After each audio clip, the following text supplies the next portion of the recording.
कम लागत वाले आवास क्षेत्र के रूप में दक्षिणी तट क्षेत्र में भूमि उपयोग की दक्षता अपनी सीमा के करीब है।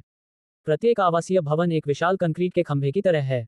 इमारतों के बीच की दूरी में सूर्य की रोशनी का भी ध्यान नहीं रखा गया है। लुओ फैंग का घर 36 मंजिला इमारत की 32वीं मंजिल पर है। फैंग, क्या तुम आज रात डोजो जा रहे हो? वेई वेन दूसरी इमारत की ओर चल पड़ा। आज रात मैं ट्यूशन पढ़ाने जा रहा हूँ। उसके बाद मैं डोजो जाऊंगा। समय बताना मुश्किल है, इसलिए आज रात मेरा इंतजार मत करना। लुओ फैंग ने मुस्कुराते हुए हाथ हिलाया। उसके बाद वह सीढ़ियों पर चढ़ा और तेजी से ऊपर की ओर भागा।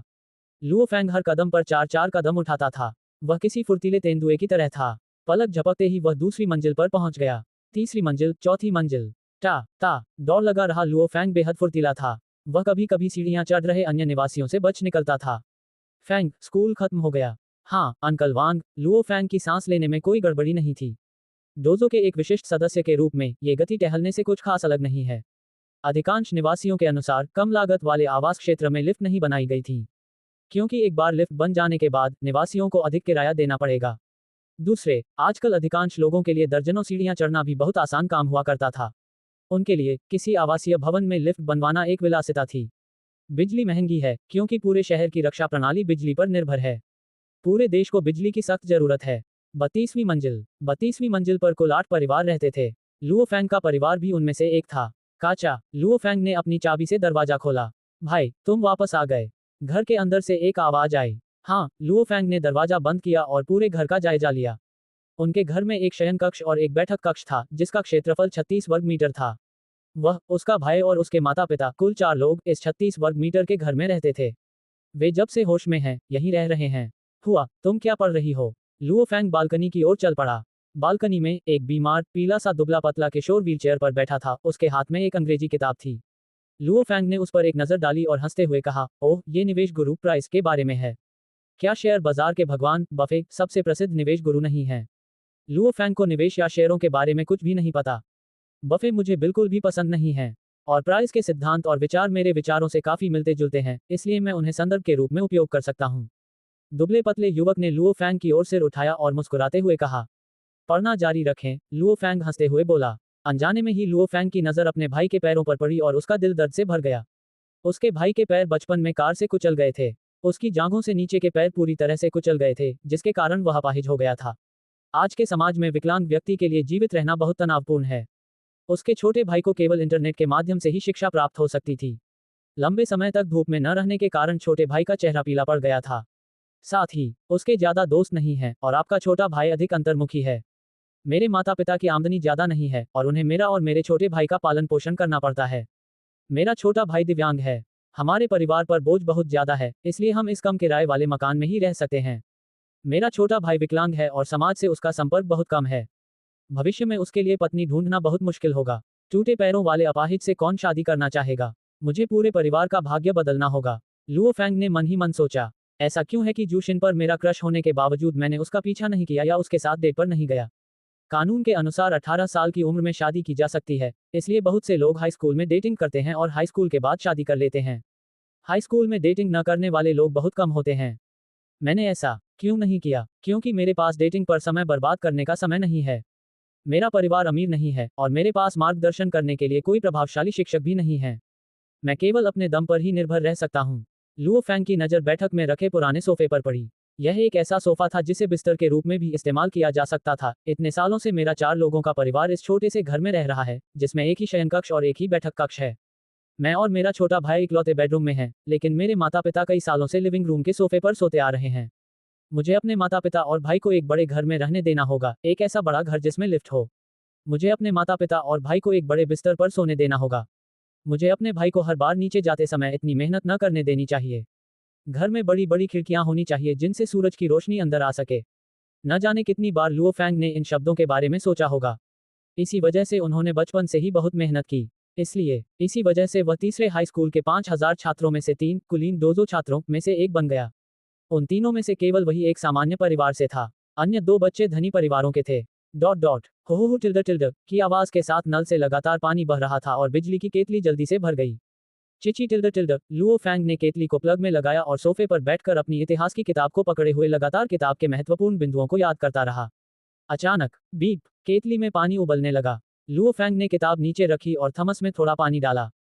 फिर उसने एक बड़े प्लास्टिक के कप में गर्म पानी डाला और उसे मेज पर रख दिया। ईस्वी 2026 में होन्गजे झील पर होन्गजे की लड़ाई हुई।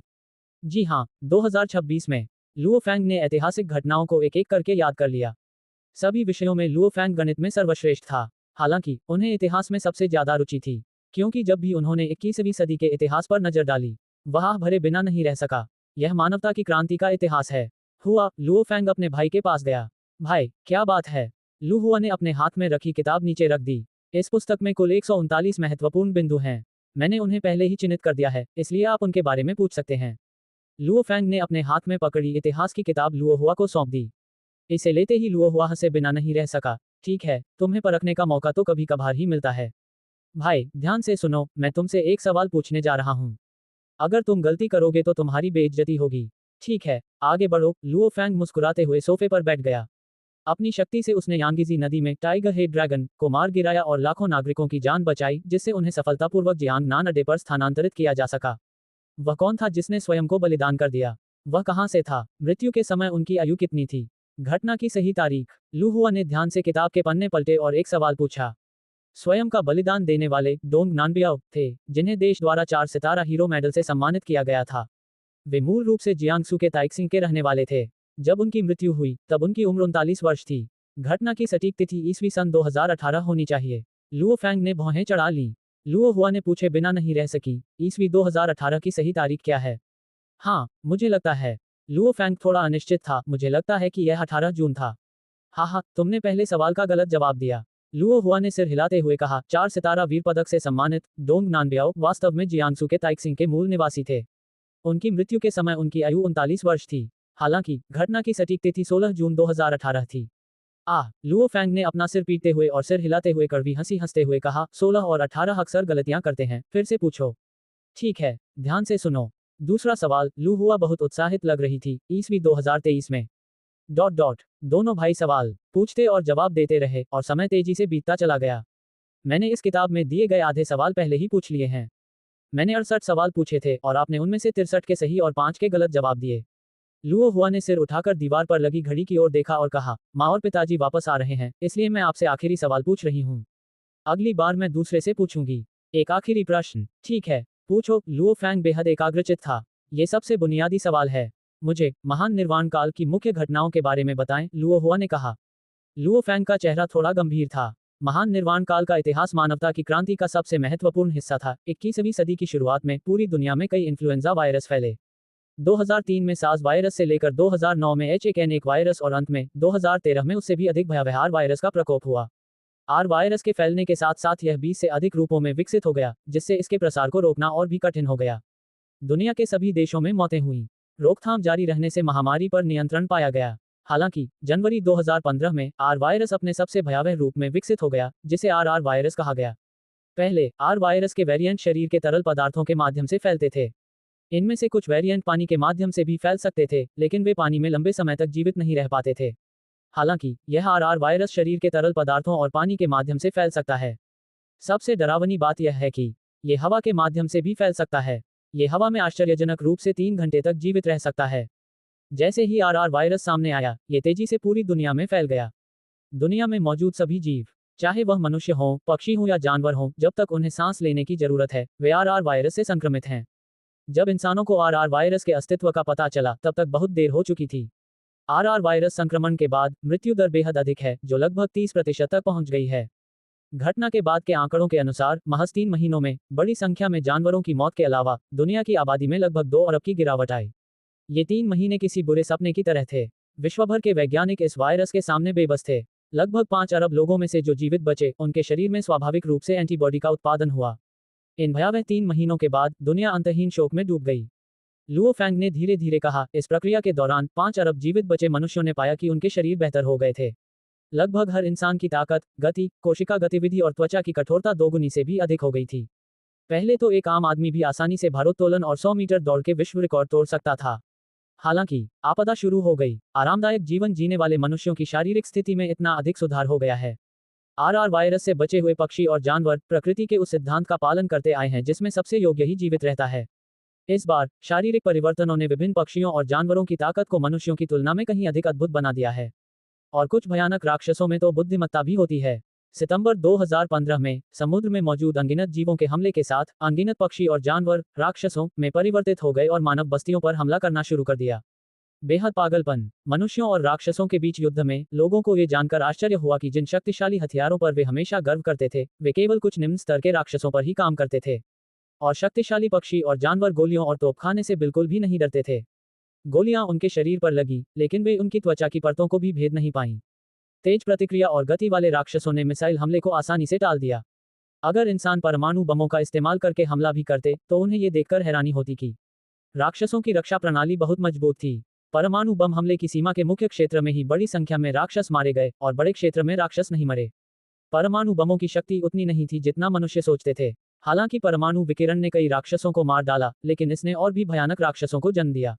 इनमें सबसे प्रसिद्ध अतीत का सबसे खूंखार रक्त दानव सीरियस था। रक्त दानव सीरियस उड़ने की क्षमता रखता था और इसने 10 लाख से अधिक मनुष्यों को मार डाला था। तभी जाकर इंसानों को एहसास हुआ कि परमाणु विकिरण वास्तव में कुछ राक्षसों में उत्परिवर्तन पैदा कर सकता है। एक अत्यंत भयावह अस्तित्व प्रकट हुआ है। राक्षसों के बीच भी भयानक अस्तित्व हैं, लेकिन मनुष्यों के बीच भी शक्तिशाली योद्धा हैं। उस समय रक्त दानव सीरियस एक उड़ने में सक्षम मानव महाविशेषज्ञ थंडर गॉड, जो वर्तमान में विश्व में दूसरे स्थान पर है, द्वारा बुरी तरह घायल हो गया था और भाग गया था। इन शक्तिशाली योद्धाओं ने नाजुक क्षणों में बड़ी संख्या में आम नागरिकों की जान बचाई और सेना को राक्षसों की भीड़ से लड़ने में मदद की। इस दौरान कई मार्मिक और दुखद कहानियां सामने आईं। जहां तक मानव वैज्ञानिक क्लाउड सेना की बात है, उन्होंने राक्षसों के शवों की सामग्री और चंद्रमा पर पाए जाने वाले नीले सोने धातु के आधार पर एक मिश्र धातु का आविष्कार किया जो हीरे से भी अधिक कठोर थी, क्रोम मिश्र धातु। इसी वजह से शक्तिशाली मनुष्यों को अब निहत्थे लड़ने की जरूरत नहीं है। उनके पास ऐसे भयानक हथियार हैं जो राक्षसों के फर और शल्कों को चीर सकते हैं। लुओ फैंग के मन में पुस्तक में दर्ज इतिहास का यह हिस्सा स्पष्ट रूप से याद था। युद्ध के दौरान बड़ी संख्या में शहर नष्ट हो गए। चीन की धरती पर देश ने तत्काल 6 अड्डे बनाए और बड़ी संख्या में लोगों को इन 6 अड्डों पर स्थानांतरित किया। शक्तिशाली योद्धाओं की बात करें तो हमारे देश और भारत में, जो प्राचीन योग की पूजा करता है, सबसे शक्तिशाली योद्धा थे। और प्रौद्योगिकी के मामले में अमेरिका, यूरोपीय संघ और रूस अग्रणी थे। समुद्र में मौजूद अनगिनत राक्षसों के कारण लगभग हर द्वीप देश नष्ट हो गया। आज भी महासागर राक्षसों का इलाका है। राक्षसों और मनुष्यों के बीच युद्ध में केवल हमारा देश, भारत, अमेरिका, यूरोपीय संघ और रूस ही खुद को बचाने में सक्षम थे। अन्य देश तो बहुत पहले ही नष्ट हो चुके हैं। उस नाजुक क्षण में 5 देशों को केंद्र में रखकर पृथ्वी गठबंधन की स्थापना की गई। पृथ्वी गठबंधन की सहयोगी सेनाओं ने विश्वभर में मानव बस्तियों के निर्माण में सहायता की। राक्षसों और मनुष्यों के बीच युद्ध सितंबर 2015 में शुरू हुआ। मार्च 2021 में सुपर हाई फ्रीक्वेंसी लेजर तोप के सफल विकास ने 10 से अधिक एस ग्रेड राक्षसों और 2 एसएस ग्रेड राक्षसों को मार गिराया। राक्षसों और मनुष्यों के बीच चल रहा व्यापक युद्ध अंततः समाप्त हो गया। लुओ फैंग ने आह भरी। पूरे 5.5 साल का युद्ध, सबसे भयानक युद्ध। इस युद्ध में लगभग 1 अरब लोग मारे गए। केवल 5 देशों ने ही देश व्यवस्था को बनाए रखा। अन्य देशों के बचे हुए लोग मानव बस्तियों में प्रवेश कर गए और एक साथ रहने लगे। अब तक जमीन पर मनुष्यों को लाभ प्राप्त है, लेकिन समुद्र में राक्षसों की संख्या बहुत अधिक है। समुद्र अभी भी राक्षसों का इलाका है। 2013 से 2021 तक ये 8 साल मानव इतिहास में परम निर्वाण का काल होंगे। लुओ फैंग सोफे पर बैठते हुए धीरे धीरे बोले। डिंग डिंग डिंग। कमरे में घड़ी की आवाज गूंज उठी। दीवार पर लगी घड़ी 5 बार बजी। शाम के 5 बज चुके थे। परम निर्वाण का युग। लुओ हुआ ने भी आह भरी और कहा, भाई, सच कहूं तो मैं वास्तव में कल्पना भी नहीं कर सकता था कि परम निर्वाण काल से पहले पृथ्वी पर 200 से अधिक देश थे। वहां कितने लोग थे? केवल 7 अरब। कुछ छोटे देश तो बस बहुत छोटे थे। मुझे डर है कि एक अकेला शक्तिशाली राक्षस उस छोटे से देश को नष्ट करने में सक्षम होगा। लुओ फैंग ने सिर हिलाते हुए कहा, तो इस समय पृथ्वी पर 5 देश और 23 शहर हैं। पृथ्वी पर कुल 5 देश हैं, चीन, भारत, अमेरिका, यूरोपीय संघ और रूस। दक्षिण अमेरिका, अफ्रीका इत्यादि में भी 23 मानव ठिकाने हैं। दूसरे शब्दों में कहें तो 23 शहर हैं। चीन में कुल 6 मानव ठिकाने हैं, जो वर्तमान में 6 शहर हैं। लुओ फैंग का घर जियांगनान शहर के 8 शहरों में से एक, यांगजोउ शहर के जियांग खंड में स्थित है। जियांगनान शहर की कुल जनसंख्या लगभग 20 करोड़ है, और जियांगनान शहर के 8 शहरों में से एक यांगजोउ शहर की आबादी 10 मिलियन से अधिक है। अतीत में जियांगनान शहर की मानव आबादी मुख्य रूप से जियांगसू और जेजियांग से आए बड़ी संख्या में लोगों द्वारा निर्मित की गई थी। बेशक अनहुई से भी लोग हैं। सो फार अवे। लुओ हुआ ने दीवार पर लगी घड़ी को देखा। अभी 2056 ईस्वी हो चुका है। परम निर्वाण काल को बीते 30 साल से अधिक हो चुके हैं। मानव समाज में प्रशिक्षण के लिए डोजो जाना लगभग हर किसी के लिए आवश्यक होता है। मानव समाज 30 साल पहले की तुलना में कहीं अधिक मजबूत है। लुओ फैंग ने सिर हिलाया। इन 30 वर्षों में शक्तिशाली लड़ाकू विमानों की संख्या में काफी वृद्धि हुई है। प्रौद्योगिकी में भी कुछ सुधार हुआ है। हालांकि राक्षसों के बीच भी काफी भयावह अस्तित्व मौजूद हैं। के दरवाजा खुला और एक अधेड़ उम्र का जोड़ा अंदर आया। अधेड़ उम्र के उस व्यक्ति के कपड़े पसीने से भीगे हुए थे और उन पर पेंट के दाग लगे हुए थे। वह काफी थका हुआ लग रहा था। अधेड़ उम्र की वह महिला ज्यादा लंबी नहीं थी। वह एक टोकरी लिए हुए थी जिसमें कुछ सब्जियां और मांस रखे थे। पापा, मम्मी, लुओ फैंग तुरंत खड़ा हो गया। ये दंपति उसके माता पिता हैं। पिता लुओ होंगगो, माता गोंग शिनलैन। हे, हाँ फैंग, तुम पढ़ाई करो, पढ़ाई करो। मेरी चिंता मत करो, लुओ होंगगो हंसते हुए बोले। उनके बेटे की परीक्षाएं नजदीक आ रही हैं, इसलिए पढ़ाई स्वाभाविक रूप से उसके लिए सबसे महत्वपूर्ण चीज है। लुओ होंगगो ने अपना सिर नीचे झुकाया और मेज पर रखे ठंडे पानी से भरे एक बड़े प्लास्टिक के प्याले को देखा। उसे एक अजीब सी गर्माहट महसूस हुई। हर बार जब वह लौटता तो यहाँ हमेशा ठंडा पानी तैयार मिलता था। दिन भर की थकान के बाद वह इस बड़े प्लास्टिक के प्याले को उठाता और एक ही बार में सारा पानी पी जाता। उसने बेफिक्री से सांस छोड़ी। जल्दी जाओ और नहा लो। देखो तुम कितने पसीने से भीगे हुए हो। गोंग शिन लैन हंसते हुए बोली। हा, लुओ होंग गो हंसते हुए तुरंत कपड़े बदलने के लिए उठा और उस छोटे से बाथरूम की ओर चल पड़ा जिसका इस्तेमाल उसका परिवार कई सालों से करता आ रहा है। गोंग शिन लैन ने अपने दोनों बेटों को देखते हुए हंसते हुए कहा, फैंग, हुआ, आज माँ तुम दोनों के लिए लाल रंग का पका हुआ सुअर का मांस बनाएगी। मेरा पसंदीदा खाना। लुओ हुआ ने तुरंत चिल्लाकर कहा। अपनी माँ को स्कार्फ पहनते और रात का खाना बनाते देख लुओ फैंग हंसे बिना नहीं रह सका। लुओ फैंग को अच्छी तरह पता था कि उसकी माँ हमेशा काम के बाद शाम को ही किराने का सामान खरीदने जाती है क्योंकि सब्जियों और मांस के दाम सुबह के मुकाबले काफी कम होते हैं। हालांकि शाम को मिलने वाली सब्जियां और मांस सुबह के मुकाबले उतने ताजे नहीं होते। लुओ फैंग ने फिर से बाथरूम की ओर देखा और मन ही मन सोचा, मैं जल्द से जल्द फाइटर का खिताब हासिल कर लूंगा। जब ऐसा हो जाएगा तो माँ को दोपहर में किराने का सामान खरीदने नहीं जाना पड़ेगा और पिताजी को मरम्मत का कठिन काम नहीं करना पड़ेगा। उसके दिल में लुओ फैंग हमेशा यही कामना करता था कि उसके माता पिता आराम कर सकें और शांति से धूप और अच्छे भोजन का आनंद ले सकें। फैंग, लुओ होंगगो, जो अभी अभी नहाकर निकली थी, चलकर आए और बोली, पिताजी को आपसे कुछ बात करनी है। क्या बात है? लुओ फैंग ने अपने पिता की ओर देखा। लुओ होंगगो ने हल्की सी मुस्कान के साथ कहा, बात कुछ इस तरह है, फैंग। मैंने आपसे हाई स्कूल के बाद की आपकी योजनाओं के बारे में कभी नहीं पूछा। क्या तुम पापा को इसके बारे में बता सकते हो? लुओ होंगगो अपने बेटे से इन बातों के बारे में बहुत कम बात करते हैं क्योंकि वे उस पर ज्यादा दबाव नहीं डालना चाहते। वे जानते हैं कि उनका बेटा हमेशा से मेहनती रहा है और वह हमेशा से ही बहुत अच्छा प्रदर्शन कर रहा है। जब लुओ होंगगो ने ये कहा तो खाना बना रही उसकी माँ गोंग शिनलैन ने खाना बनाने की गति धीमी कर दी। माता पिता अपने बेटे के भविष्य को लेकर बहुत चिंतित हैं। पिताजी, मैं ये सोचता हूँ, लुओ फैंग ने सीधे कहा, मेरे अंकों को देखते हुए मुझे विश्वास है कि जियांग नान के नंबर 1 सैन्य विद्यालय में प्रवेश पाना बहुत मुश्किल नहीं होना चाहिए। अभी मुझे कुलीन छात्र का खिताब मिल चुका है और मैंने जियांगनान के नंबर 1 सैन्य विद्यालय में प्रवेश ले लिया है। मुझे सीधे सैन्य अधिकारी के रूप में प्रशिक्षित किया जाएगा। पिताजी, माताजी, आप सीधे सैन्य परिवार क्षेत्र में भी प्रवेश कर सकते हैं। सैनिक होने के अलग अलग स्तर होते हैं। बेशक चीन इस समय सैनिकों की भर्ती कर रहा है, हालांकि सामान्य सैनिकों को बहुत अधिक लाभ नहीं मिलते हैं।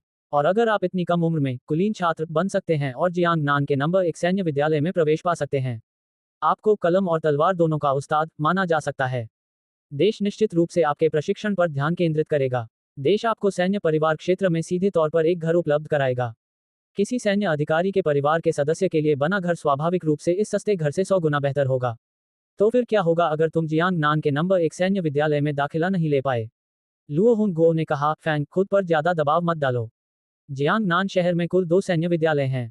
यदि आप परीक्षा में अच्छा प्रदर्शन नहीं करते हैं तो आप नंबर 1 सैन्य विद्यालय में प्रवेश नहीं कर पाएंगे। हालांकि आपको दूसरे सैन्य विद्यालय में प्रवेश करने में निश्चित रूप से कोई समस्या नहीं होगी। लुओ फैंग को अपने अंकों के बारे में पूरी तरह से स्पष्ट जानकारी थी। आमतौर पर वह परीक्षा में न्यूनतम अंक से लगभग 50 अंक अधिक प्राप्त करता था, लेकिन द्वितीय सैन्य विद्यालय में परीक्षा में न्यूनतम अंक प्राप्त करना ही प्रवेश पाने का एकमात्र तरीका था। आज की परीक्षा में 1 या 2 विषयों जैसी कोई बात नहीं है। केवल 2 प्रकार के विषय हैं, स्नातक और विशेषज्ञ, और केवल एक न्यूनतम अंक निर्धारित है। न्यूनतम अंकों से ऊपर का स्कोर स्नातक स्तर का होता है और न्यूनतम अंकों से नीचे का स्कोर विशेषज्ञ स्तर का होता है। दूसरे सैन्य विद्यालय में कुलीन छात्र की उपाधि के साथ आपको एक सैन्य अधिकारी के रूप में भी प्रशिक्षित किया जाएगा। तुम्हारे साथ ज्यादा अलग व्यवहार नहीं किया जाएगा, लुओ फैंग हंसते हुए बोला। स्नातक पाठ्यक्रम में प्रवेश पाने के लिए 10 में से 2 लोग इसे कर सकते हैं। हालांकि हाई स्कूल में 1000 लोगों में से केवल एक ही कुलीन छात्र का खिताब हासिल कर सकता है। हाँ, जब तक आप आत्मविश्वासी हैं। लेकिन फैंग, खुद पर ज्यादा दबाव मत डालो। लेकिन नन्हे फैंग, जब तक तुम्हारी माँ और मेरा जीवन स्थिर है, लुओ होंगगो ने सिर हिलाते हुए कहा, तुम खुद पर बहुत ज्यादा दबाव डाल रहे हो। बिल्कुल नहीं, लुओ फैंग हंसते हुए बोले, मुझ पर ज्यादा दबाव नहीं है। युवाओं को बस थोड़ी सी लगन की जरूरत होती है। लुओ फैंग ने ये कहा, लेकिन मन ही मन सोचा, पिताजी, माताजी, भाई, मेरी परीक्षा समाप्त होने के बाद आप सब एक अच्छा जीवन जी सकेंगे। जब मुझे फाइटर का खिताब मिल जाएगा तब आपको इतनी मेहनत नहीं करनी पड़ेगी। जल्दी करो और कटोरे और चॉपस्टिक ले आओ। खाना तैयार है, गोंग शिनलैन ने हंसते हुए कहा। ठीक है, लुओ होंगुओ हंसते हुए बोला और उठकर कटोरे और चॉपस्टिक लेने चला गया। सब्जियों की खुशबू बहुत अच्छी है। लुओ फैंग ने सूप को सूंघा और कटोरे उठाने में मदद की। मुझे लाल रंग के भुने हुए सुअर के मांस की खुशबू आ रही है। वाह टिल्डर टिल्डर, लू हुआ ने उत्साह से चिल्लाते हुए अपनी व्हीलचेयर को भोजन की मेज की ओर बढ़ाया। 4 सदस्यों वाला वह परिवार सुखी और सौहार्दपूर्ण था। रात के खाने के बाद उसके माता पिता उसके भाई लुओ हुआ को टहलने के लिए नीचे ले गए। वहीं लुओ फैंग ट्यूशन पढ़ने चला गया। शाम करीब 6 बजे आसमान लगभग पूरी तरह से अंधेरा हो चुका था।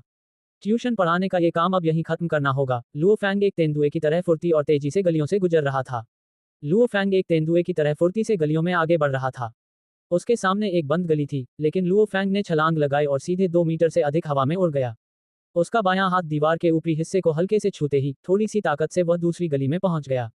आगे की ओर उड़ना भी ट्यूशन देने के लिए एक तरह का वार्म अप था। लुओ फैंग की वर्तमान गति 15 मीटर सेकंड पर बनी हुई थी, जो 54 किलोमीटर घंटा के बराबर है। ये गति लुओ फैंग की अधिकतम गति नहीं थी, लेकिन वार्म अप के लिए पर्याप्त थी। हाई स्कूल की परीक्षाओं में अब सिर्फ 1 महीना बचा है, इसलिए मैं फिलहाल ट्यूशन देना बंद कर दूंगा। मैं पिछले 6 महीने से ट्यूशन पढ़ा रहा हूँ, इसलिए मैंने 20,000 कमा लिए हैं। लुओ फैंग को कुलीन छात्र का खिताब मिलने के बाद पिछले साल ही ट्यूशन पढ़ाने की नौकरी मिली। वह एक युवा को बुनियादी फुर्ती तकनीक सिखाते थे। वेतन $100 प्रति घंटा था। वह हर हफ्ते 5 दिनों तक हर रात 1 घंटे पढ़ाता था। दूसरे शब्दों में कहें तो उनका मासिक वेतन लगभग $2,000 होगा। दिन भर कड़ी मेहनत करने के बाद पिताजी का मासिक वेतन केवल $2,000 से $3,000 के आसपास होता था। मैंने अभी सिर्फ 1 घंटे ही ट्यूशन पढ़ाया है और मैं पापा से इतना आगे निकल गया हूँ। एक सामान्य व्यक्ति और एक विलक्षण छात्र के बीच यही अंतर है। और अगर मैं लड़ाकू बन गया तो फर्क बहुत बड़ा होगा। लुओ फैंग की नजरें केंद्रित हो गईं। उसके सामने वाली गली में एक ट्रक घूम रहा था और सड़क को रोक रहा था। हालांकि लुओ फैंग ने अपनी गति धीमी नहीं की। दौड़ते हुए वह अचानक 2 से 3 मीटर ऊंची छलांग लगा बैठा। फिर उसने गली की दीवार पर 2 कदम रखे और नीचे कूदकर अपनी रफ्तार जारी रखी। कुछ समय बाद लुओ फैंग पहले से ही एक शांत आवासीय क्षेत्र से बाहर था। माँ और पिताजी को यहीं होना चाहिए। लुओ फैंग रुका और अपने सामने के शांत आवासीय क्षेत्र को देखने लगा। लुओ फैंग रुक गया और अपने सामने के शांत आवासीय क्षेत्र को देखने लगा। इस क्षेत्र में आवासीय जनसंख्या घनत्व अपेक्षाकृत कम था। अंदर एक कृत्रिम स्विमिंग पूल था और सजावट के तौर पर ढेर सारे फूल और पेड़ लगे हुए थे। यहाँ तक कि ऊंची आवासीय इमारतों की हर मंजिल पर भी स्काई गार्डन बने हुए थे। ऊंची आवासीय इमारतों के अलावा वहाँ विला भी थे। आपको ये जानना होगा, फिलहाल चीन के कुल 6 अड्डे हैं, जो 6 मुख्य शहर हैं। प्रत्येक शहर की जनसंख्या चौंका देने वाली है। उदाहरण के लिए जियांगनान शहर में लगभग 20 करोड़ लोग रहते हैं।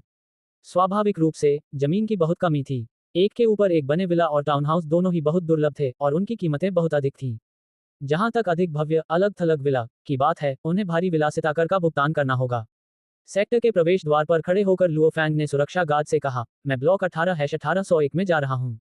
एक पल इंतजार करें। क्षेत्र के सुरक्षाकर्मियों ने वीडियो फोन का नंबर दबाया। तुरंत ही बगल में लगा कैमरा लुओ फैंग की ओर घूम गया। वीडियो फोन से मालिक 1801 की आवाज आई, ये छोटा लुओ है, इसे अंदर आने दो। जी सर। सुरक्षा गार्ड ने तुरंत उसे अंदर जाने दिया। 1 घंटे बाद लुओ फैंग उस सेक्टर से बाहर निकल गया। अच्छा, ट्यूशन खत्म हो गया। चलो डोजो चलते हैं और देखते हैं कि हाल ही में मेरी ताकत में सुधार हुआ है या नहीं। द डोजो ऑफ लिमिट्स दुनिया का नंबर 1 डोजो, जिसे दुनिया के सबसे ताकतवर होंग ने बनाया है। मार्शल आर्ट के केंद्र पूरी दुनिया में फैले हुए थे। डीआई लुओ फैंग ने डोजो के प्रवेश द्वार पर अपना छात्र आईडी कार्ड स्वाइप किया और अंदर प्रवेश किया।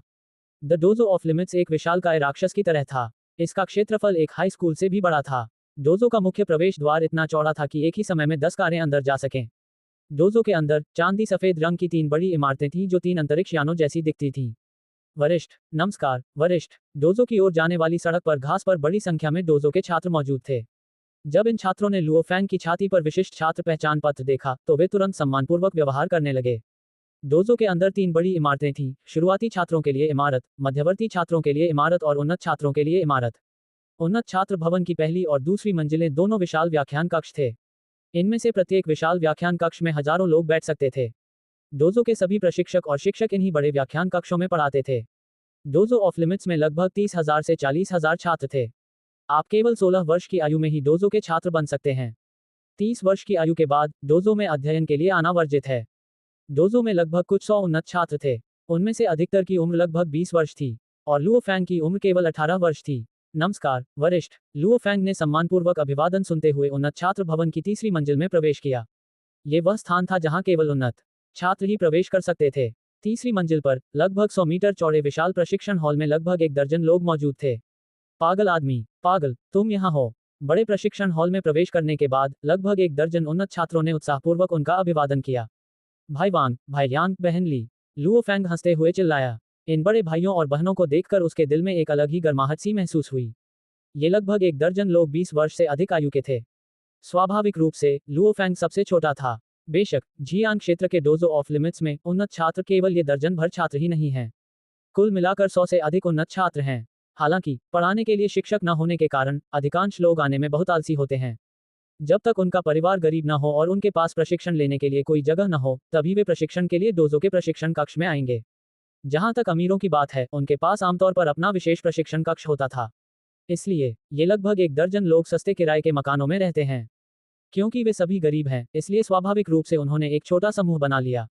और लुओ फेंग ने अपने क्रोध के कारण धनी परिवारों के 3 उन्नत छात्रों को लगातार पराजित किया। उन्हें पागल उपनाम दिया गया। मुझे आश्चर्य है कि इस आधे महीने के प्रशिक्षण में मेरी ताकत में कितना सुधार हुआ है। लुओ फेंग प्रशिक्षण हॉल के कोने में स्थित मुट्ठी की ताकत मापने वाली मशीन की ओर बढ़ा। लुओ फेंग प्रशिक्षण हॉल के कोने में स्थित मुट्ठी की ताकत मापने वाली मशीन की ओर बढ़ा। प्रशिक्षण हॉल के कोने में 2 मुट्ठी की ताकत मापने वाली मशीनें थीं। चाहे वह मध्यवर्ती छात्र परीक्षा हो, उन्नत छात्र परीक्षा हो या फिर लड़ाकू परीक्षा, सभी में मुट्ठी की ताकत का परीक्षण आवश्यक होता है। हफ हफ, लुओ फेंग ने धीरे से गहरी सांस ली और अपने शरीर को पूरी तरह से शिथिल कर दिया। अचानक उसकी निगाहें केंद्रित हुईं और उसका पूरा शरीर एक आलसी शेर की तरह उछल पड़ा। उसकी रीढ़ की हड्डी धनुष की डोरी की तरह कस गई। उसके पैरों की ताकत उसकी कमर और रीढ़ की हड्डी तक पहुंची। लुओ फेंग की दाहिनी मुट्ठी एक तोप के गोले की तरह थी जिसने एक चाप बनाया। पेंग, लुओ फेंग की दाहिनी मुट्ठी मुक्के की ताकत पर परीक्षक के लक्ष्य पर जा लगी। लक्ष्य बुरी तरह हिल गया। अचानक मुट्ठी की ताकत जांचने वाले यंत्र की स्क्रीन पर एक संख्या दिखाई दी, 809 किलोग्राम। पागल आदमी, बुरा नहीं है। हाँ, तुमने 800 किलो का आंकड़ा पार कर लिया। एक दुबला पतला लेकिन 1.9 मीटर से भी अधिक लंबा हट्टा कट्टा आदमी ताली बजाते हुए हंस रहा था। इस हट्टा कट्टा आदमी के चेहरे पर एक भयानक निशान भी था। भाई यांग, लुओ फेंग हंसते हुए बोला, भाई यांग की तुलना में मुझमें अभी भी काफी कमियां हैं। भाई यांग, कृपया मुझे स्पीड टेस्ट मशीन चालू करने में मदद करें। भाई यांग, जिनका नाम यांग वू है, लिमिट्स डोजो के 3 शीर्ष उन्नत छात्रों में से एक हैं। हालांकि उनमें गति की कमी है, अन्यथा वे भावी योद्धा परीक्षा बहुत पहले ही उत्तीर्ण कर चुके होते। उन्नत छात्रों को योद्धा बनने के लिए आपको 2 परीक्षाएं पास करनी होंगी। पहली परीक्षा फाइटर फिटनेस परीक्षा है, जिसे संभावित फाइटर परीक्षा भी कहा जाता है। एक बार जब आप परीक्षा उत्तीर्ण कर लेते हैं, तो इसका मतलब है कि आपका फिटनेस स्तर एक फाइटर के स्तर तक पहुंच गया है। आप पहले से ही एक संभावित लड़ाकू हैं। और दूसरी परीक्षा लड़ाकू युद्ध परीक्षा है। सिर्फ शारीरिक रूप से फिट होने से आप योद्धा नहीं बन जाते। किसी राक्षस से वास्तविक युद्ध जीतकर ही आप योद्धा का खिताब हासिल कर सकते हैं। मेरी गति का परीक्षण करना चाहते हो? ठीक है। यांग वू हंसते हुए ट्रैक के किनारे गया और स्पीड टेस्ट चालू कर दिया। स्पीड टेस्ट चालू हो गया और कैमरा भी जल उठा। हफ हफ कहते हुए लुओ फेंग ने अपनी सांसों को नियंत्रित किया और ट्रैक पर खड़ा हो गया।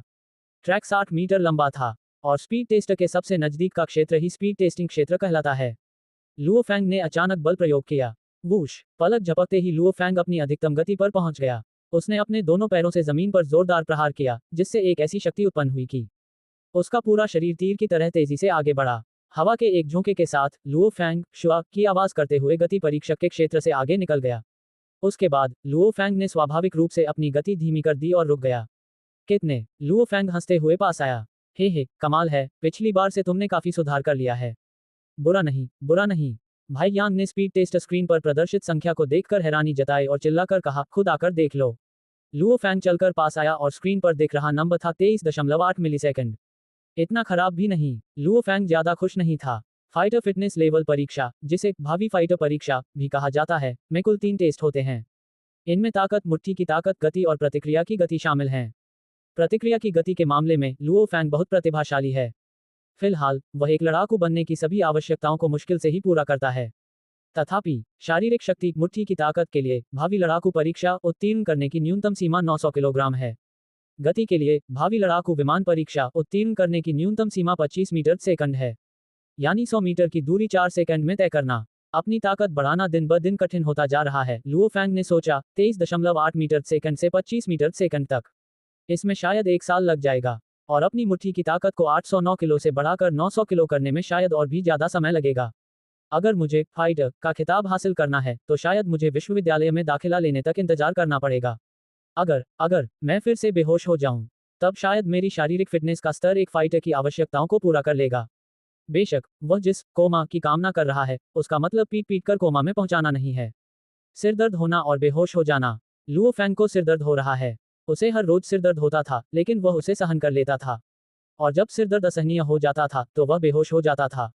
जब से लुओ फैंग छोटा था, तब से वह 2 बार बेहोश हो चुका था। जब लुओ फैंग 8 साल का था, तब उसके भाई का पैर कार से कुचल गया था। उस समय लुओ फैंग इतना दुखी हुआ कि उसे अचानक तेज सिरदर्द होने लगा। साथ ही उसकी हृदय गति बहुत तेज हो गई और शरीर में रक्त प्रवाह भी बहुत बढ़ गया। उसे ऐसा लगा जैसे उसका दिल सीने से बाहर निकल आएगा और अंत में वह असहनीय पीड़ा सहकर बेहोश हो गया। जब वह 12 वर्ष का था, तब उसकी मां को अस्पताल में भर्ती कराया गया। अपनी मां को खोने के डर से लुओ फैंग घबरा गया और उसे भयानक सिरदर्द भी हुआ। उसकी हृदय गति बहुत तेज हो गई और वह फिर से बेहोश हो गया। 2 बार बेहोश होने के बाद उसके परिवार वाले लुओ फैंग को अस्पताल ले गए, लेकिन उन्हें उसमें कोई खराबी नहीं मिली। आज भी चिकित्सा क्षेत्र में मस्तिष्क एक जटिल समस्या बनी हुई है जिसका समाधान करना कठिन है। हालांकि 2 बार बेहोश होने की घटना ने आश्चर्यजनक रूप से मेरी शारीरिक क्षमता में काफी सुधार किया है।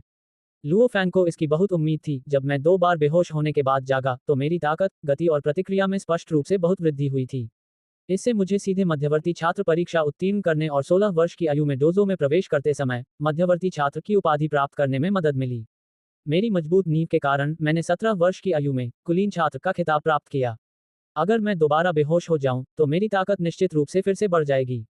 बेहोश होना शरीर का खुद को बचाने का तरीका है, इसलिए यह पूरी तरह से बुरी बात नहीं है। लुओ फैंग को बचपन से ही सिरदर्द रहता था, लेकिन जब वह 8 साल की उम्र में पहली बार बेहोश हुआ, तो उसने महसूस किया कि सिरदर्द काफी हद तक कम हो गया था। जब वह 12 साल का था, तब वह फिर से बेहोश हो गया। सिरदर्द फिर से कम हो गया। इस प्रवृत्ति के साथ, अगर मैं फिर से बेहोश हो जाती हूँ, तो सिरदर्द फिर से कम हो जाएगा। 1-2 बार बेहोश होने के बाद शायद सिरदर्द हमेशा के लिए गायब हो जाएगा। लुओ फैंग बहुत आशावादी था। आखिरकार, एक बार बेहोश होने से उसका सिरदर्द कम हो जाएगा और उनकी शारीरिक फिटनेस का स्तर भी बढ़ेगा। दुर्भाग्य से, बेहोश होना ऐसी चीज नहीं थी जो कोई सिर्फ अपनी इच्छा से कर सके। ऐसा उनके जीवन में केवल 2 बार हुआ था। जब सिरदर्द अपनी चरम सीमा पर पहुंच जाता है, तो दिल की धड़कन भी अपनी चरम सीमा पर पहुंच जाती है। लुओ फैंग ने अपना सिर नीचे झुकाया और अपनी कलाई पर बंधी घड़ी को देखा। यह एक ऐसी घड़ी थी जिसमें पल्स फंक्शन था। लेकिन अगर मैं अपनी पूरी ताकत से भी दौड़ूं, तो भी मेरा दिल 1 मिनट में 120 बार से ज्यादा नहीं धड़केगा। लुओ फैंग ने अपनी घड़ी देखी। अगर मेरा दिल 1 मिनट में 200 बार धड़क पाता तो कितना अच्छा होता। बेहोशी से पहले के लक्षण हैं असहनीय सिरदर्द और दिल की धड़कन का बहुत तेज होना। दुर्भाग्य से, व्यायाम कितना भी कठिन क्यों न हो, उसकी हृदय गति इतनी तेज नहीं होनी चाहिए थी कि वह सिरदर्द के कारण बेहोश हो जाए। प्रशिक्षण हॉल में, यांग वू, जिसके चेहरे पर एक निशान था, मुट्ठी की ताकत का परीक्षण करने वाली मशीन के सामने खड़ा था। उसने अपनी पूरी ताकत भी नहीं जुटाई। उसने बस लापरवाही से दोनों मुट्ठियों से निशाने पर वार कर दिया। धमाका, पेंग पेंग, धीमी धीमी मुक्के मारने की आवाजें गूंज उठी और पंचिंग मशीन की स्क्रीन पर संख्याओं की एक श्रृंखला दिखाई देने लगी। 956 किलो, 912 किलो, 936 किलो, 981 किलो। यांग वू ने एक ही सांस में दर्जनों बार मुक्के मारे और फिर रुक गया। किनारे पर खड़े होकर देख रहे लुओ फैंग को ईर्ष्या होने लगी। उनकी पूरी ताकत से मारे गए मुक्के की ताकत केवल 809 किलोग्राम थी।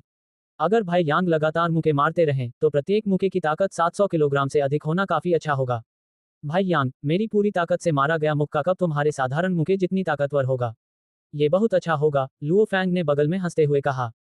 तुम बच्चे हो, यांग वू पास आया और हंसते हुए लुओ फैंग के कंधे पर थपथपाते हुए बोला, तुम इस साल सिर्फ 19 साल के हो, अभी तो सिर्फ 18 साल के हुए हो। जब तुम्हारा भाई यांग तुम्हारी उम्र का था, तब मैं डोजो का केवल एक मध्यवर्ती सदस्य था। आपकी प्रगति की गति को देखते हुए, आप निश्चित रूप से 2 साल में फाइटर के फिटनेस स्तर तक पहुंच सकते हैं। हे, एक 20 साल का फाइटर वाकई लोगों को ईर्ष्या दिलाता है। लुओ फैंग हंस पड़ा। ये प्रशिक्षण केंद्र 16 से 30 वर्ष की आयु के छात्रों को भर्ती करता है, क्योंकि यही वह अवस्था है जिसमें व्यक्ति सबसे तेजी से परिपक्व होता है। जो जितनी जल्दी योद्धा बनता है, भविष्य में उतना ही अधिक शक्तिशाली होगा। लुओ फैंग पिछले साल 17 साल की उम्र में डोजो के एक विशिष्ट सदस्य बन गए थे। वास्तव में, बहुत से लोग ईर्ष्या करते थे। ओह हाँ, क्रेजी, तुम अपने हाई स्कूल की परीक्षा देने वाले हो, है ना? उसके बाद तुम क्या करोगे? यांग वू हंस पड़ा। मैं सैन्य प्रशिक्षण में प्रवेश करने की तैयारी कर रहा हूँ। लुओ फैंग हल्के से हंसे और बोले, सामान्य सैन्य विद्यालय ऐसे छात्रों की भर्ती करते हैं जो स्नातक होने के बाद नियमित सेना के केवल बुनियादी अधिकारी बनते हैं। जहां तक मेरी बात है, स्नातक होने के बाद किसी विशेष बल में भर्ती होना मेरे लिए कोई समस्या नहीं होनी चाहिए। ओह, ये सुनकर यांग वू ने अपने होंठ सिकोड़ लिए। सैन्य विद्यालय में प्रवेश करना अच्छा है, लेकिन मुझे लगता है कि आपकी स्वतंत्रता सीमित हो जाएगी। सैन्य प्रशिक्षण से स्नातक होने और विशेष बलों में शामिल होने के बाद आपको सेना के नियमों का पालन करना होगा। मैं इसे सहन नहीं कर सकता, इसलिए स्वतंत्र योद्धा बनना ही बेहतर है। एक स्वतंत्र लड़ाकू होना बुरा नहीं है। लुओ फैंग ने अपना सिर हिलाया। हालांकि मैं नहीं चाहता कि मेरे माता पिता चिंतित हों। मिलिट्री स्कूल में दाखिला लेने के बाद मैं सेना में भर्ती हो जाऊंगा। कम से कम सुरक्षा के लिहाज से तो ये स्वतंत्र लड़ाकू होने से कहीं बेहतर है। एक लड़ाकू के पास आमतौर पर 4 रास्ते होते हैं। पहला रास्ता सेना में भर्ती होना और सदस्य बनना है। इसकी अच्छी बात यह है कि यह कहीं अधिक सुरक्षित है। देश किसी लड़ाकू को आसानी से जोखिम उठाने नहीं देगा। देश लड़ाकू के परिवार को भी कई तरह के लाभ देगा, ताकि लड़ाकू को अपने परिवार की चिंता न करनी पड़े। दूसरा रास्ता है डोजो में शामिल होना।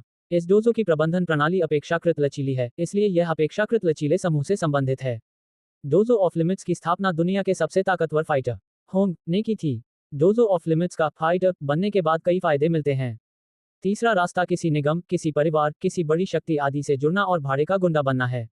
चौथा रास्ता भाड़े की सेना में शामिल होना है। ये वह रास्ता है जिसमें आप अपनी जान जोखिम में डालते हैं, सबसे खतरनाक है और सबसे अधिक स्वतंत्रता प्रदान करता है। सेना में भर्ती होना सुरक्षित है। हालांकि मैं स्वतंत्रताहीन जीवन नहीं जीना चाहता। यांग वू ने सिर हिलाते हुए कहा, इस साल मैं शायद फिर से भावी लड़ाकू परीक्षा में भाग लूंगा। मुझे पास हो जाना चाहिए। परीक्षा उत्तीर्ण करने के बाद मैं तुरंत फाइटर कॉम्बैट एग्जाम में भाग लूंगा और इस साल फाइटर बनने के लिए कड़ी मेहनत करूंगा।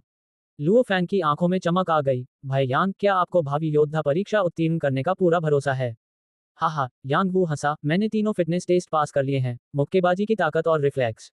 मेरी कमजोरी गति है। हालांकि अभी अगर मैं अच्छा प्रदर्शन भी करूं तो भी मुश्किल से 25 मीटर सेकंड की गति तक पहुंच पाऊंगा। अगर मैं इन कुछ दिनों में कड़ी मेहनत करूं तो मैं परीक्षा पास कर लूंगा। भाई यांग, बधाई हो। लुओ फैंग भाई यांग के लिए खुश था, क्योंकि भाई यांग कई सालों से योद्धा बनने के लिए संघर्ष कर रहा था। भाई यांग, योद्धा बनने के बाद तुम क्या करोगे? बेशक मैं डोजो ऑफ लिमिट्स में शामिल होऊंगा। यांग वू मुस्कुराया। डोजो ऑफ लिमिट्स की प्रणाली बहुत ही सहज है। साथ ही इसके डोजो पूरी दुनिया में फैले हुए हैं। यहाँ कई वरिष्ठ योद्धा हैं, जो मेरे विकास के लिए बहुत फायदेमंद है। इसके अलावा मैं जब चाहूँ आराम कर सकता हूँ और जब चाहूँ राक्षसों का शिकार करने जा सकता हूँ। मुझे बहुत स्वतंत्रता प्राप्त है। लुओ फैंग ने सिर हिलाया। पागल आदमी। यांग वू ने लुओ फैंग की ओर देखते हुए कहा, तुम अंदर से पागल हो बच्चे। मैं कोई गलती नहीं करूंगा। मुझे लगता है कि तुम एक स्वतंत्र योद्धा का मार्ग अपनाने के लिए पूरी तरह से उपयुक्त हो। अगर कोई व्यक्ति dojo Marsh magic training centre में शामिल हो जाए तो उसे कितनी स्वतंत्रता मिलेगी। सीमाओं का डोजो भी हमारी बहुत मदद करेगा। मैं लुओ फैंग हिचकिचाया। ये देखकर यांग वू ने अपना सिर हिलाया और हंसते हुए कहा, पागल, स्वतंत्र साधक अक्सर अग्नि और जल से गुजरते हैं, जीवन और मृत्यु के बीच खुद को परिपक्व बनाते हैं। ये और भी खतरनाक था। लेकिन साथ ही चूंकि वे अक्सर जीवन और मृत्यु के कगार पर लड़ते थे, इसलिए उनकी ताकत में सबसे तेजी से सुधार हुआ। देखो, तुम कहीं भी जाओ, मार्शल आर्टिस्टों में से अधिकांश विशेषज्ञ स्वतंत्र मार्शल आर्टिस्ट ही होते हैं।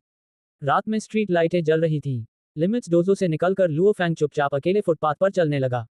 यांग वू ने उससे जो कुछ कहा था, उसका उस पर बहुत गहरा असर हुआ था। दरअसल मेरे लिए 2 रास्ते उपयुक्त हैं। लुओ फैंग ने मन ही मन सोचा। पहला तो यह है कि मैं किसी सैन्य अकादमी में दाखिला लूं और आसानी से स्नातक हो जाऊं। उसके बाद मैं विशेष बलों में भर्ती हो जाऊंगा। दूसरा, एक योद्धा बनना है। डोजो ऑफ लिमिट्स में शामिल होने और डोजो ऑफ लिमिट्स के नाम से एक योद्धा बनने के बाद मैं स्वतंत्र रूप से राक्षसों का शिकार कर सकूंगा। इन 2 रास्तों में से पहला रास्ता सैन्य अकादमी में प्रवेश करना है। उच्च सुरक्षा और परिवार का अच्छा कल्याण। अगर मैं युद्ध में मर भी जाऊं तो भी देश मेरे परिवार का अच्छे से ख्याल रखेगा। दूसरा रास्ता स्वतंत्र योद्धा बनने का है। जीवन और मृत्यु के बीच बार बार संघर्ष करने से मेरी ताकत तेजी से बढ़ेगी। राक्षसों का शिकार करके भारी मात्रा में धन कमाया जा सकता है, जिससे जल्दी पैसा कमाया जा सकता है। ये रास्ता खतरनाक है, लेकिन इससे ताकत तेजी से बढ़ती है, पैसा जल्दी कमाया जा सकता है और यह मुफ्त है। इसका एकमात्र नुकसान यह है कि यह खतरनाक है। लुओ फैंग सोचता रहा। दरअसल वह पिछले 1 साल से इस समस्या के बारे में सोच रहा है। मेरे माता पिता के केवल 2 बेटे हैं। मेरा भाई पहले से ही विकलांग है। अगर मैं एक स्वतंत्र योद्धा बन जाऊं और युद्ध में मारा जाऊं तो मेरे माता पिता अपने शेष जीवन में क्या करेंगे? मेरे भाई को किसी की देखभाल की जरूरत है। मेरे माता पिता बूढ़े हो रहे हैं। अगर मैं मर जाऊं तो उनका क्या होगा? मैं एक सैन्य अकादमी में दाखिला लूंगा। भविष्य में जब मैं विशेष बलों में शामिल होऊंगा तो मैं सैन्य मार्शल आर्ट भी सीख सकता हूं। डोजो ऑफ लिमिट्स में सीखी गई अत्यंत कठिन मार्शल आर्ट के साथ मिलकर मेरी ताकत फिर से बढ़ जानी चाहिए। सेना में रहकर मैं अपनी ताकत को भी निखार सकता हूं। और अगर मैं सेना में एक योद्धा के रूप में मर भी जाऊं तो भी देश मेरे माता पिता को हर महीने पेंशन देता रहेगा। लुओ फैंग ने अपने माता पिता के बारे में सोचते हुए सैन्य अकादमी में प्रवेश करने का फैसला किया। तथापि सैन्य अकादमी में आप सिर्फ अपनी इच्छा से प्रवेश नहीं कर सकते। इसके लिए आपके अकादमिक अंक भी अच्छे होने चाहिए। जून में होने वाली हाई स्कूल परीक्षाओं पर ही सब कुछ निर्भर करेगा। परीक्षा से एक महीने पहले लुओ फैंग ने अपनी लगभग सारी ऊर्जा पढ़ाई में लगा दी। जैसे जैसे लुओ फैंग ने लगातार अभ्यास किया और एक के बाद एक परीक्षा दी, वैसे वैसे वह अपनी परीक्षाओं को लेकर और भी अधिक आत्मविश्वास से भर गया। मुझे 90% यकीन है कि मैं जियांगनान के शीर्ष सैन्य विद्यालय में प्रवेश पाने में सक्षम हो जाऊंगा। लुओ फैंग यही सोच रहा था। 7 जून को कॉलेज प्रवेश परीक्षा का पहला दिन था। चीन में हाई स्कूल की परीक्षाएं 7, 8 और 9 जून को आयोजित की गईं, जो ग्रैंड निर्वाण काल से पहले की तरह ही थीं। जियांग जिला नंबर 1 हाई स्कूल। परीक्षा व्यवस्था के अनुसार मूल रूप से तृतीय श्रेणी के छात्र रहे लुओ फैंग इस हाई स्कूल में अपनी हाई स्कूल की परीक्षा देंगे। बेटी, अपना सर्वश्रेष्ठ प्रदर्शन करो। चिंता मत करो पिताजी। त्यानटियन, खुद पर ज्यादा दबाव मत डालो। फर्स्ट सीनियर हाई स्कूल के गेट के बाहर कॉलेज प्रवेश परीक्षा देने वाले उम्मीदवारों और उनके अभिभावकों की भारी भीड़ जमा थी। फर्स्ट सीनियर हाई स्कूल के गेट के बाहर जिंदा कारतूसों से लैस पुलिसकर्मियों की एक पंक्ति भी तैनात थी।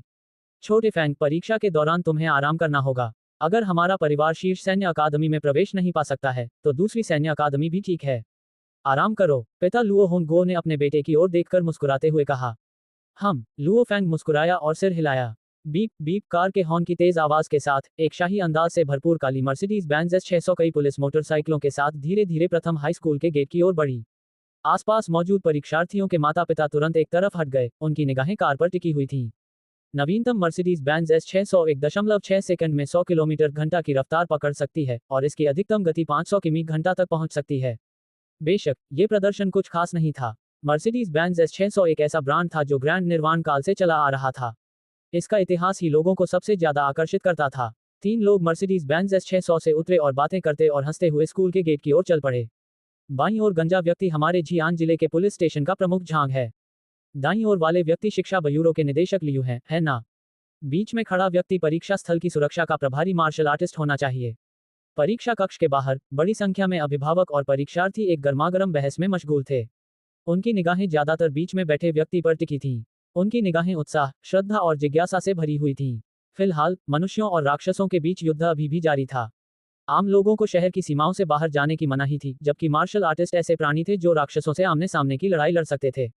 संपूर्ण मानव समाज भी उन योद्धाओं का बहुत आभारी था, मानवता के प्रति उनके महान योगदान के लिए उनका कृतज्ञ था। आम लोग स्वाभाविक रूप से मार्शल आर्टिस्टों की प्रशंसा करते थे। योद्धा मानव समुदाय में एक श्रेष्ठ दर्जा रखने वाले लोगों के समूह से संबंधित थे। वह एक मार्शल आर्टिस्ट है। उनके पिता लुओ होंगगो ने भी उस व्यक्ति की ओर देखा। कॉलेज प्रवेश परीक्षा स्थल की सुरक्षा की कमान हर बार एक मार्शल आर्टिस्ट के हाथ में होती है। युद्ध कलाकार लुओ फैंग ने उधर देखा। उस योद्धा को देखकर दिल की धड़कन तेज हो जाती थी। उसकी आंखें किसी विषैले सांप की ठंडी आंखों जैसी थीं और वह जरा भी मुस्कुराया नहीं। पुलिस प्रमुख और शिक्षा ब्यूरो के निदेशक लियू के सामने यह मार्शल आर्टिस्ट समय समय पर उदासीनता से सिर हिलाता रहा, मानो उन पर ध्यान देने में बहुत आलसी हो।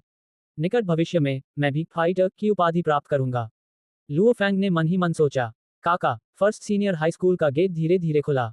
प्रवेश करने का समय आ गया है। तभी एक आवाज सुनाई दी। छोटे फैंग, अब अंदर जाने का समय हो गया है। जल्दी करो और अंदर जाओ, उनके पिता लुओ होंगगो ने कहा। उनके बगल में खड़ी उनकी मां गोंगशिन लैन ने भी कहा, जल्दी जाओ, मां बाद में तुम्हारे लिए खाना बनाएंगी।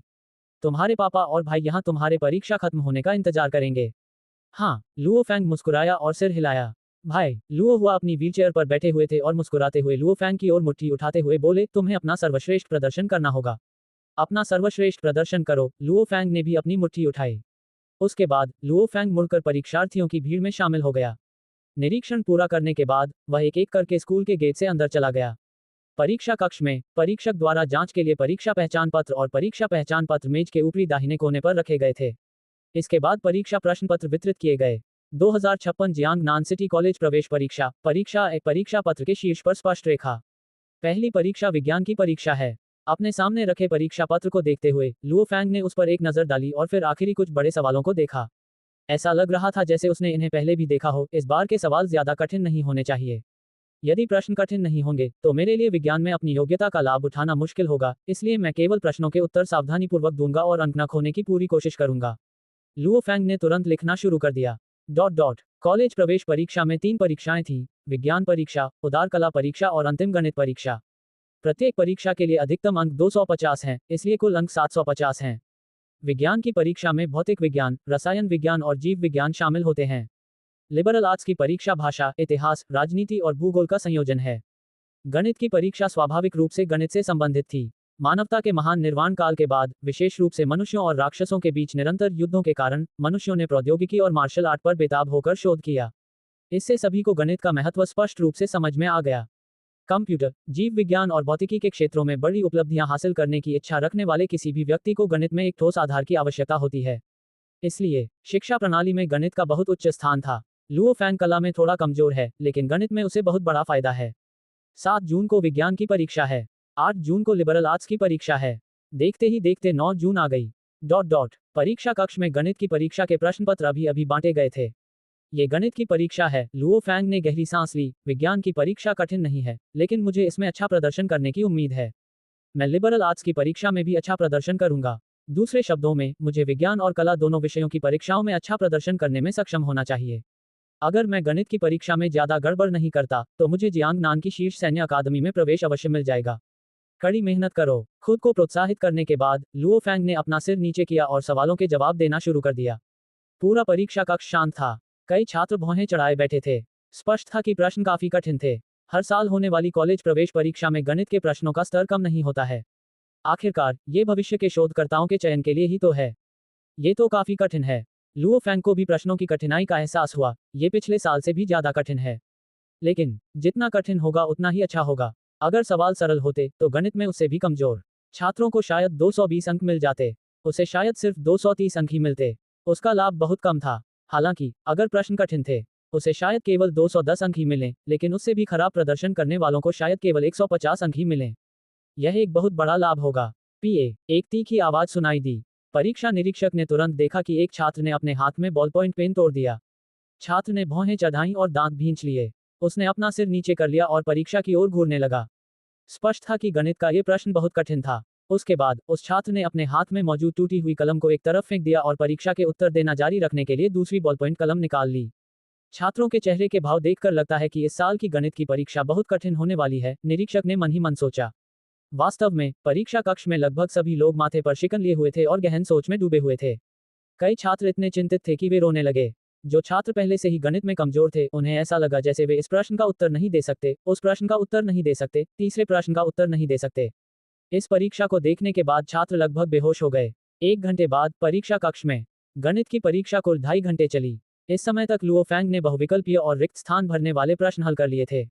अब केवल गणना वाले प्रश्न ही बचे थे। गणित की परीक्षा में बहुविकल्पीय प्रश्न और रिक्त स्थान भरने वाले प्रश्नों के कुल अंक 90 थे, और गणना संबंधी प्रश्नों में 5 बड़े प्रश्न थे। इन 5 प्रश्नों का कुल स्कोर 160 अंक था। आखिरकार केवल बड़े बड़े गणना वाले प्रश्न ही किसी छात्र की गणितीय क्षमता को बेहतर ढंग से प्रकट कर सकते थे। ये तो वाकई बहुत मुश्किल है।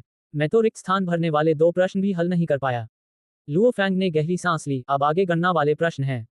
अंक प्राप्त करने के लिए यही सबसे महत्वपूर्ण है। अगर आप एक और सवाल लिखेंगे तो 30 या 40 अंकों का अंतर आ जाएगा। इसमें 5 गणना संबंधी प्रश्न थे। पहले 4 प्रश्न 30 अंकों के थे, जबकि अंतिम प्रश्न 40 अंकों का था। हम पहले गणना प्रश्न के सामने लुओ फैंग को एक कठिन समस्या का सामना करना पड़ा। टॉयलेट पेपर पर लुओ फैंग लगातार हिसाब किताब लगा रहा था और सोच रहा था, हाँ, अगर मैं इसका आकार बदल दूं और इसे उल्टा कर दूं, तो क्या मैं इसे उन समीकरणों में परिवर्तित नहीं कर पाऊंगा जिनकी मुझे आवश्यकता है। लुओ फैंग की आंखों में चमक आ गई। श्वा श्वा श्वा। एक बार जब उन्हें इस कठिन समस्या का हल मिल गया, तो लिखना बहुत आसान हो गया। उन्होंने पहला प्रश्न एक ही बार में लिख डाला और फिर ध्यानपूर्वक उसकी दोबारा जांच की। हाँ, पहला प्रश्न सफल रहा। लुओ फैंग ने अपनी बाईं कलाई पर बंधी घड़ी देखी और उसका दिल जोर से धड़कने लगा। पहले सवाल का जवाब देने में मुझे 20 मिनट लग गए। मुझे जल्दी करनी होगी। लुओ फैंग ने अपना सिर नीचे किया और दूसरे प्रश्न की ओर देखा। पहली नजर में लुओ फैंग को लगा कि यह आसान है और उसने तुरंत टॉयलेट पेपर की मात्रा गिनना शुरू कर दिया। हाँ, ये सही नहीं है। लुओ फैंग को एहसास हुआ कि वह ठीक से सोच नहीं पा रहा है और तुरंत सोच में पड़कर उसने माथे पर शिकन डाल ली। समय बीतने के साथ साथ लुओ फैंग इस सवाल पर लगातार शोध करता रहा। हाँ, यह ऐसा ही होना चाहिए, लेकिन मैं अगले प्रमाण को कैसे सत्यापित करूं? लुओ फैंग का दिमाग तेजी से सोच रहा था। जल्दी करो, जल्दी करो, जल्दी करो, मैं इस सवाल पर ज्यादा समय बर्बाद नहीं कर सकता। मैं इसे कैसे साबित करूं? लुओ फैंग चिंतित था। इस समय लुओ फैंग के बाएं हाथ की घड़ी में नाड़ी का अंक बढ़ने लगा। 120, 125, 130, 140, 150। बस थोड़ा और मैं इस सवाल को साबित कर सकता हूं। मुझे 30 अंक मिल जाएंगे। इससे मैं कैसे निपटूं? लुओ फैंग की चिंता बढ़ती जा रही थी। परीक्षा के लिए समय तो देना ही पड़ता है, लेकिन गणित के सवालों के अंक बहुत अधिक होते हैं। यदि परीक्षा में अच्छा प्रदर्शन करना चाहते हैं तो प्रत्येक उम्मीदवार गणित के प्रश्नों में बहुत अधिक गलतियां नहीं कर सकता है। इस समय परीक्षा के प्रश्नों पर पूरी तरह से ध्यान केंद्रित किए हुए लुओ फैंग ने अपनी घड़ी की नब्ज पर बिल्कुल भी ध्यान नहीं दिया। 160, 170, 180।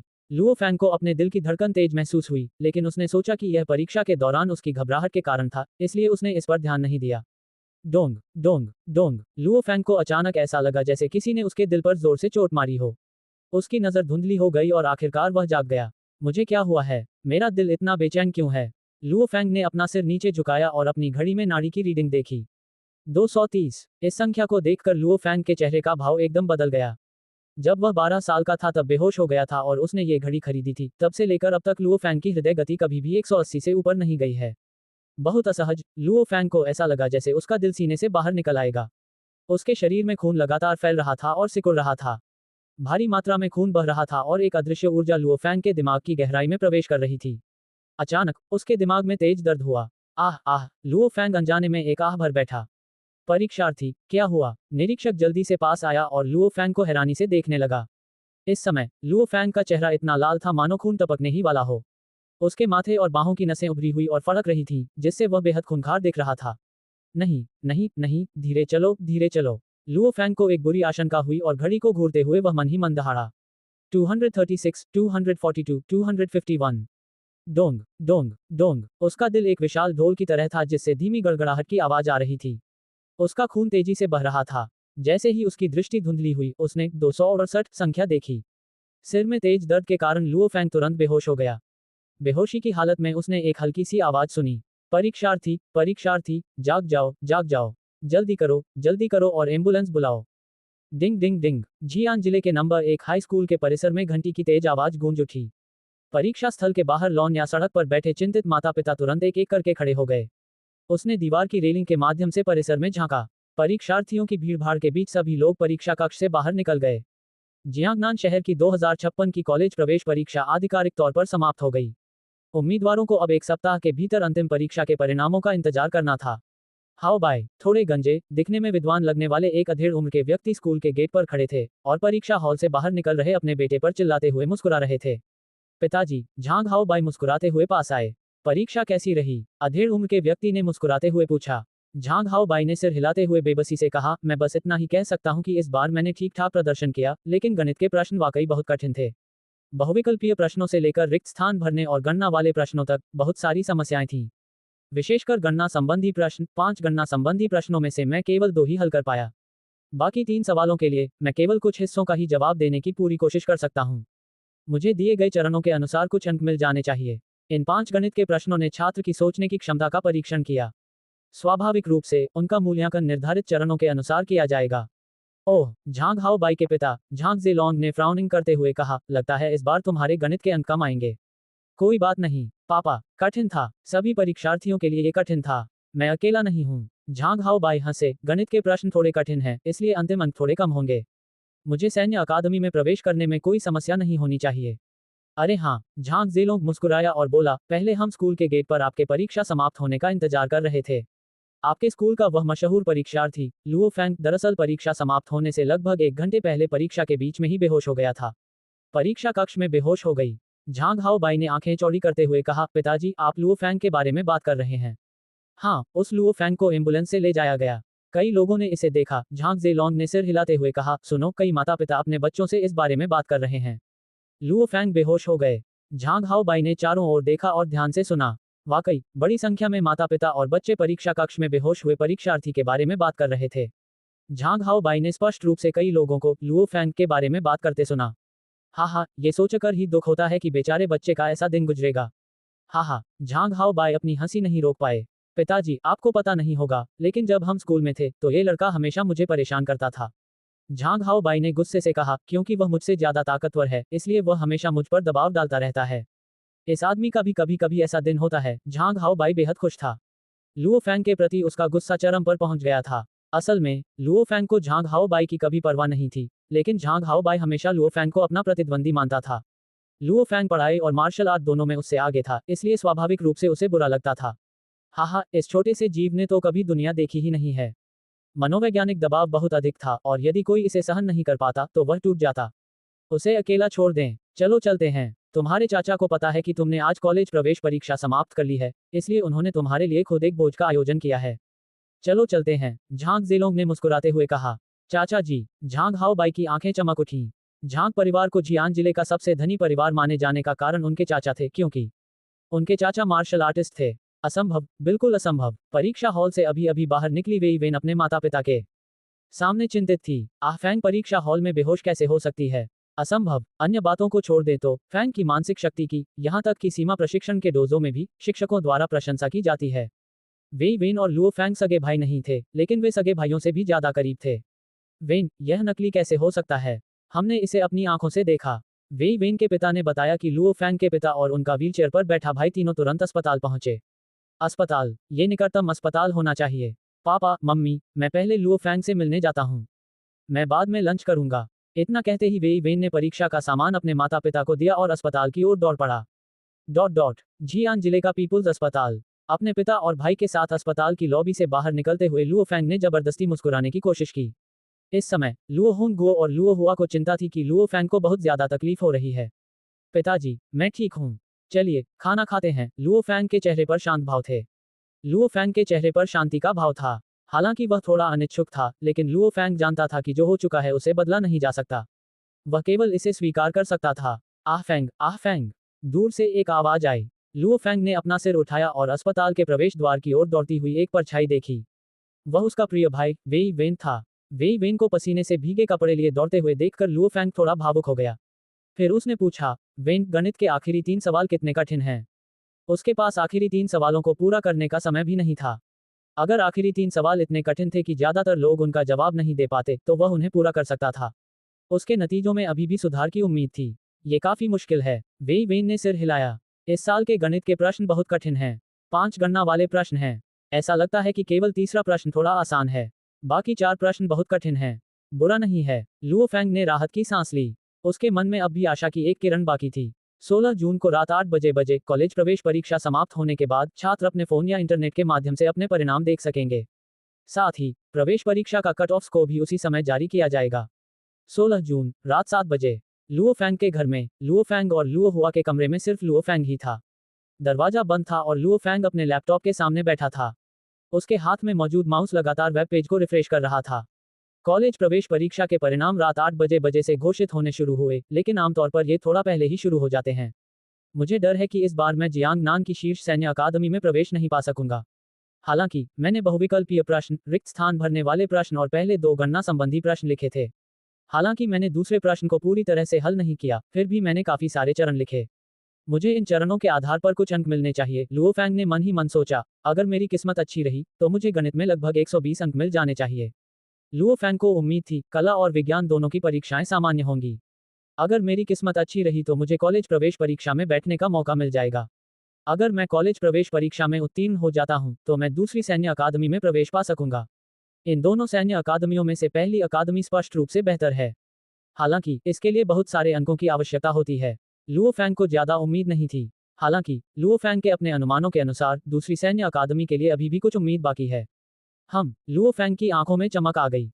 कॉलेज प्रवेश परीक्षा के परिणाम पृष्ठ को रिफ्रेश किया गया। हे भगवान, कृपया मेरी मदद करें और मुझे कॉलेज प्रवेश परीक्षा में प्रवेश दिलाएं। अगर मैं कॉलेज प्रवेश परीक्षा में उत्तीर्ण हो जाता हूं, तो मुझे दूसरी सैन्य अकादमी में प्रवेश मिल जाएगा।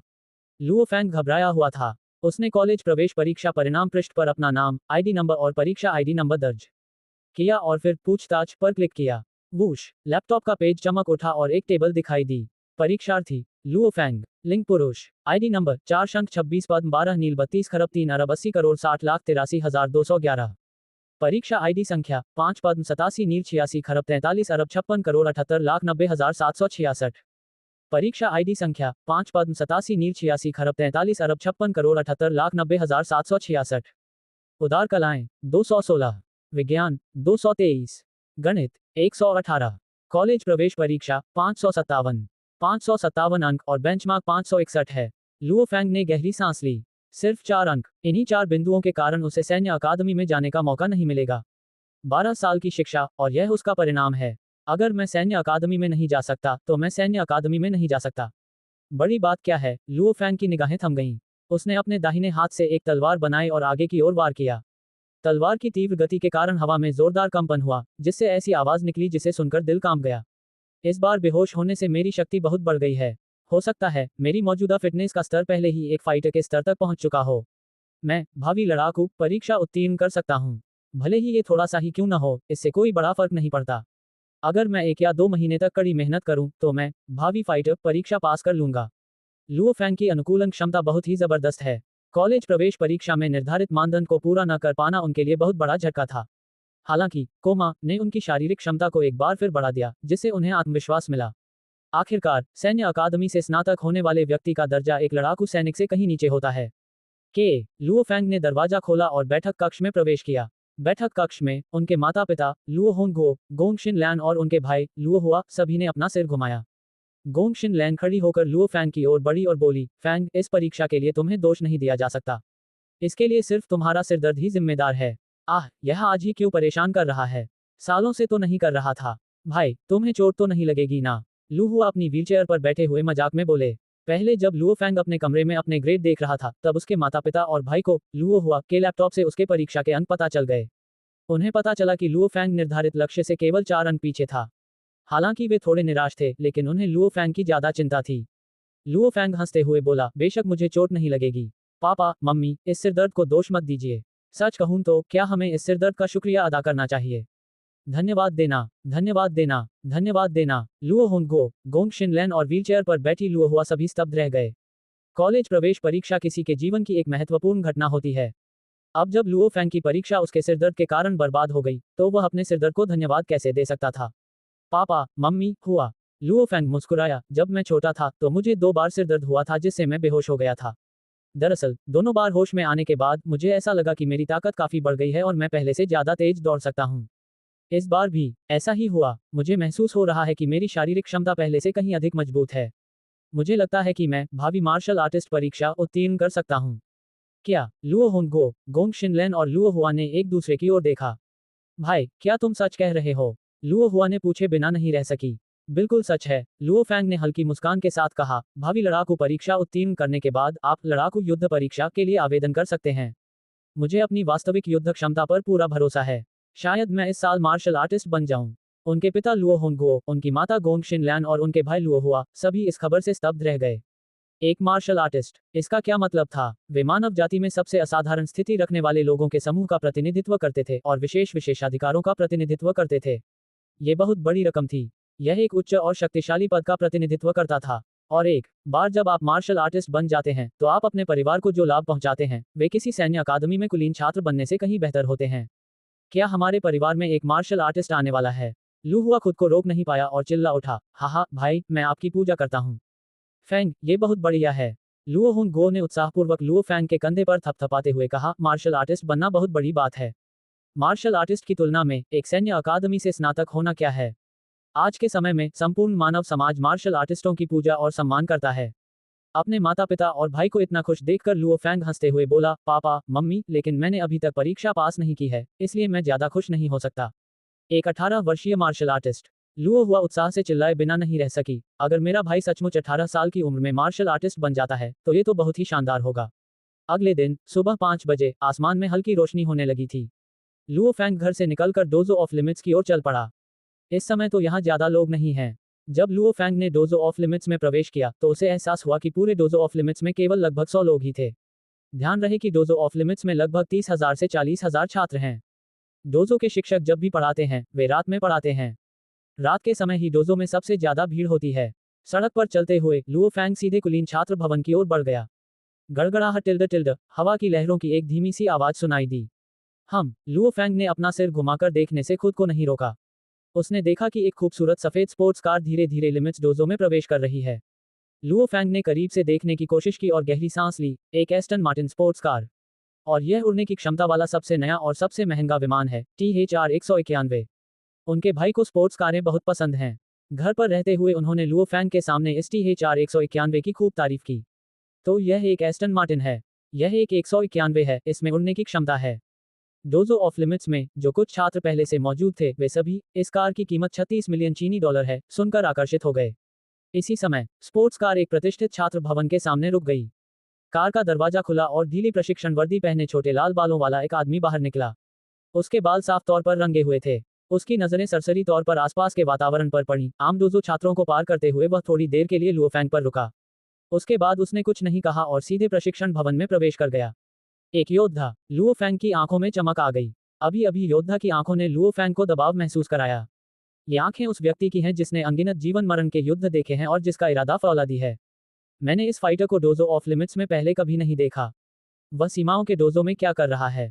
लुओ फैंग भी सीमाओं के डोजो की तीसरी मंजिल पर स्थित प्रशिक्षण कक्ष में दाखिल हुआ। विशाल प्रशिक्षण हॉल खाली था, वहां दूर दूर तक एक भी व्यक्ति नजर नहीं आ रहा था। अभी सुबह के सिर्फ 5 बजे थे। रात में भी, जब लोग सबसे ज्यादा व्यस्त होते हैं, तब भी यहाँ 20 से ज्यादा लोग नहीं होते, सुबह सुबह तो बिल्कुल भी नहीं। मैं देखना चाहता हूँ कि अब मैं कितना मजबूत हूँ, लुओ फैंग ने मन ही मन सोचा। उसने मुट्ठी की ताकत मापने वाली मशीन को प्लग में लगाया और स्विच ऑन किया। फिर उसने थोड़ी दूरी पर रखी गति मापने वाली मशीन को चालू किया। वह मुट्ठी की ताकत मापने वाली मशीन के सामने खड़ा था। चलो शुरू करें। लुओ फैंग ने गहरी सांस ली। अपनी कमर को केंद्र मानकर उसने एक शक्तिशाली बल उत्पन्न किया। इसके बाद उसकी रीढ़ की हड्डी अचानक एक विशाल अजगर की तरह मुड़ गई, जिससे एक जबरदस्त बल उसके हाथ से होकर गुजरा। फिर लुओ फैंग की मुट्ठी बिजली की तरह मशीन पर पेंग की आवाज के साथ टकराए। Beep beep beep. मुट्ठी की ताकत मापने वाली मशीन से लगातार 3 आवाजें निकलीं। लुओ फैंग की आंखों में चमक आ गई। आमतौर पर मुट्ठी की ताकत मापने वाली मशीन इस तरह की आवाजें नहीं करती। जब यह आवाज करती है तो इसका मतलब एक ही होता है, 1000 किलोग्राम से अधिक की मुट्ठी की ताकत। लुओ फैंग ने मुट्ठी की ताकत मापने वाली मशीन के डिस्प्ले को घूर कर देखा, 1089 किलोग्राम। बहुत ज्यादा। लुओ फैंग बेहद खुश था। एक योद्धा के लिए 900 किलोग्राम की मुक्केबाजी की ताकत आवश्यक होती है। पहले उसकी मुक्केबाजी की ताकत 809 किलोग्राम थी, लेकिन अब यह बढ़कर 1089 किलोग्राम हो गई है। अचानक इसमें 280 किलोग्राम की वृद्धि हो गई। उत्तीर्ण अंक से काफी ऊपर। हा, लुओ फैंग ने जोश में आकर बिजली की तरह दोनों मुट्ठियों से वार किए। उसका पूरा शरीर दाएं बाएं हिल रहा था। पेंग पेंग की आवाज के साथ लुओ फैंग ने पलक झपकते ही 20 से ज्यादा बार मुक्के मारे। और मुट्ठी के आकार का शक्ति परीक्षक यंत्र की स्क्रीन पर संख्याओं की एक श्रृंखला दिखाई दी। 956 किलो, 989 किलो, 923 किलो, 965 किलो। मैं अपनी गति की जांच करने जाऊंगा। लुओ फैंग ने अपना सिर घुमाया और ट्रैक की ओर चलने लगा। जब तक मेरी गति और मेरी प्रतिक्रिया गति के साथ मैं ट्रैक पार कर जाता हूं, मैं पहले ही पार कर चुका हूं, तो मैं भावी लड़ाकू परीक्षा अवश्य पास कर लूंगा। लुओ फैंग ने अपनी सांसों को नियंत्रित किया। वूश, तोप के गोले की तरह उसका पूरा शरीर तेजी से निकला और ट्रैक को पार कर गया। एडवांस्ड स्टूडेंट बिल्डिंग की चौथी मंजिल पर लाल बालों वाला एक आदमी काले कपड़े पहने हुए एक गंजे अधेड़ उम्र के आदमी के साथ कंधे से कंधा मिलाकर चल रहा था। यान लुओ, हम आखिरी बार कब मिले थे? गंजे अधेड़ उम्र के व्यक्ति ने मुस्कुराते हुए कहा, लगभग 3 साल। उस समय का वो शरारती बच्चा अब एक मशहूर हस्ती बन गया है। मैंने सुना है कि तुमने इस बार करीब 10 करोड़ डॉलर कमाए हैं। हा। जब मैं तुम्हें देखता हूं तो मुझे ऐसा लगता है जैसे मैं बूढ़ा हो गया हूं। लाल बालों वाले आदमी ने हंसते हुए कहा, बस अच्छी किस्मत, भाई जियांग, उस समय तुम। Beep beep beep. नीचे से आ रही धीमी आवाज सुनकर दोनों ने हैरानी से एक दूसरे की ओर देखा। नीचे रखी मुट्ठी की ताकत मापने वाली मशीन सबसे साधारण मशीन है। जब आप 1000 किलो का वजन मारेंगे तो यह ऐसी आवाज करेगी, गंजे अधेड़ उम्र के व्यक्ति ने आश्चर्य से कहा। कोई सुबह 5 बजे ट्रेनिंग करने आया था और एक ही मुक्के से 1000 किलो से अधिक वजन को मारा जा सकता है। क्या ये यांग वू हो सकता है? अगर हम जाकर देखेंगे तो क्या हमें पता नहीं चल जाएगा? हु, एक ने काले कपड़े पहने थे, दूसरे ने सफेद। सीढ़ियों से नीचे उतरते ही ये दोनों दो मायावी आकृतियां बन गए। पलक झपकते ही वे चौथी मंजिल से तीसरी मंजिल पर स्थित प्रशिक्षण कक्ष में पहुंच गए। काले कपड़े पहने गंजे अधेड़ उम्र के व्यक्ति और सफेद कपड़े पहने छोटे बालों वाले व्यक्ति प्रशिक्षण हॉल को देखते हुए साथ साथ खड़े थे। उसी समय लुओ फैंग ट्रैक के सामने खड़ा होकर तेजी से आगे बढ़ रहा था। 28.1 मिलीसेकंड। काले कपड़े पहने गंजे अधेड़ उम्र के व्यक्ति और सफेद कपड़े पहने लाल बालों वाले व्यक्ति दोनों ने स्पीड टेस्ट मशीन की स्क्रीन पर प्रदर्शित संख्याएं देखी। लुओ फैंग की मुट्ठी की ताकत 1000 किलोग्राम से अधिक है और उसकी गति वास्तव में 28.1 मीटर सेकंड तक पहुंच गई है। काले कपड़े पहने गंजे अधेड़ उम्र के व्यक्ति ने थोड़ा चौंकते हुए कहा। लाल कपड़े पहने अधेड़ उम्र के व्यक्ति ने आश्चर्य से कहा, भाई जियांग, ये लड़का इतना बुरा तो नहीं है ना? इसने वास्तव में लड़ाकू बनने के लिए आवश्यक शारीरिक क्षमता का स्तर हासिल कर लिया है। काले कपड़े पहने गंजे अधेड़ उम्र के व्यक्ति ने सिर हिलाते हुए कहा, हाँ, उसका नाम लुओ फैंग है। वह हमारे डोजो के सबसे प्रतिभाशाली छात्रों में से एक है। वह इसी साल 18 साल का हुआ है। 18 साल का, इतना जवान। लाल बालों वाले आदमी की आंखें चमक उठीं। इस समय दरवाजे पर 2 लोगों को देखकर लुओ फैंग चौंक गया। लाल बालों वाला व्यक्ति वह योद्धा था जो स्पोर्ट्स कार चलाकर यहां आया था और काले कपड़े पहने गंजे अधेड़ उम्र के व्यक्ति जियांग नियान थे, जो लिमिट्स डोजो के प्रमुख और सबसे शक्तिशाली व्यक्ति थे। डोजो ऑफ लिमिट्स के नियमों के अनुसार सभी छात्र उन्हें प्रशिक्षक कहकर पुकारते हैं। प्रशिक्षक, लुओ फैंग ने सलाम करते हुए चिल्लाकर कहा। यहाँ आओ, प्रशिक्षक जियांग नियान हंसते हुए चिल्लाए, मैंने सोचा भी नहीं था कि लुओ फैंग इतनी जल्दी लड़ाकू फिटनेस स्तर की आवश्यकता को पूरा कर लेगा। मैं आपको मिलवाता हूँ, ये आपके वरिष्ठ यान लुओ हैं। यान लुओ, मैं उन्हें आपका नाम बता दूं, क्या ये ठीक रहेगा?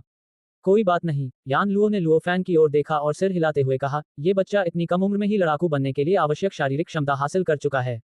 शायद भविष्य में वह मुझसे बातचीत कर पाएगा। जियांग नियान ने लुओ फैंग की ओर देखा और हंसते हुए कहा, लुओ फैंग, तुम 18 साल के हो, इसलिए यह इस साल की कॉलेज प्रवेश परीक्षा होनी चाहिए। इस साल की परीक्षा की किसे परवाह है, स्कूल जाने का क्या फायदा? आप सिर्फ फाइटर कॉम्बैट एग्जाम की तैयारी पर ध्यान केंद्रित कर सकते हैं। हाँ, ठीक है। 1 जुलाई को यांगजो शहर के डोजो ऑफ लिमिट्स में जाओ और प्रोस्पेक्टिव फाइटर परीक्षा दो। तुम्हारी वर्तमान क्षमता के हिसाब से परीक्षा पास करना आसान होगा। कॉलेज प्रवेश परीक्षा। यान लुओ बगल में हंसते हुए बोली, कॉलेज में अपना समय बर्बाद मत करो। तुम काफी प्रतिभाशाली हो, तुम जो भी करो उसमें अपना दिल और जान लगा दो। अभी तुम्हें अपनी सारी ऊर्जा मार्शल आर्ट के मार्ग पर लगानी चाहिए। बच्चे, जब तुम एक योद्धा बन जाओगे और हमारे सीमाओं के डोजो में शामिल हो जाओगे तो तुम्हारा भविष्य उज्जवल होगा। इन दोनों योद्धाओं का रुतबा बेहद ऊंचा है। वे समाज के धनी और शक्तिशाली लोगों की ओर जरा भी ध्यान नहीं देते। जहां तक लुओ फैंग की बात है, जो इतनी कम उम्र में ही योद्धाओं की श्रेणी में प्रवेश करने जा रहा है, वे इसके लिए उत्सुक हैं। यान लुओ सही कह रही है। जियांग नियान ने लुओ फैंग की ओर देखा और गंभीरता से कहा, लुओ फैंग, तुम बहुत तेजी से प्रगति कर रहे हो। हमारे जियांग क्षेत्र के सीमा प्रशिक्षण केंद्र में सबसे तेजी से प्रगति करने वाला तुम ही होने चाहिए। वह 16 साल की उम्र में मेरे डोजो ऑफ लिमिट्स में शामिल हुआ था। अब वह 18 साल का है और उसकी फिटनेस का स्तर फाइटर के स्तर तक पहुंच गया है। यदि आप विश्वविद्यालय जाते हैं और वहां अपनी ऊर्जा बर्बाद करते हैं, अपने 4 साल बर्बाद करते हैं, तो यह वास्तव में ईश्वर के उपहारों की बर्बादी होगी। आपको ये जानना होगा कि 16 से 30 वर्ष की आयु के बीच सुधार की सबसे तेज गति होती है। उम्र जितनी अधिक होगी, सुधार करना उतना ही कठिन होता जाएगा। जियांग नियान ने गंभीरता से कहा, विश्वविद्यालय में बिताए 4 साल वास्तव में एक मार्शल आर्टिस्ट के लिए तेजी से सुधार करने का सबसे आसान समय होता है। मार्शल आर्टिस्टों की दृष्टि में सांस्कृतिक शिक्षा प्राप्त करने में इन 4 वर्षों को बर्बाद करना वास्तव में एक बड़ा पाप था। ओह, लुओ फैंग थोड़ा हैरान रह गया। हे भगवान, ऐसा लग रहा था कि कॉलेज प्रवेश परीक्षा में असफल होना आखिरकार कोई बुरी बात नहीं थी। लुओ फैंग, जब तुम आधिकारिक तौर पर एक योद्धा बन जाओगे तो मेरे डोजो ऑफ लिमिट्स में शामिल होने के बारे में क्या ख्याल है?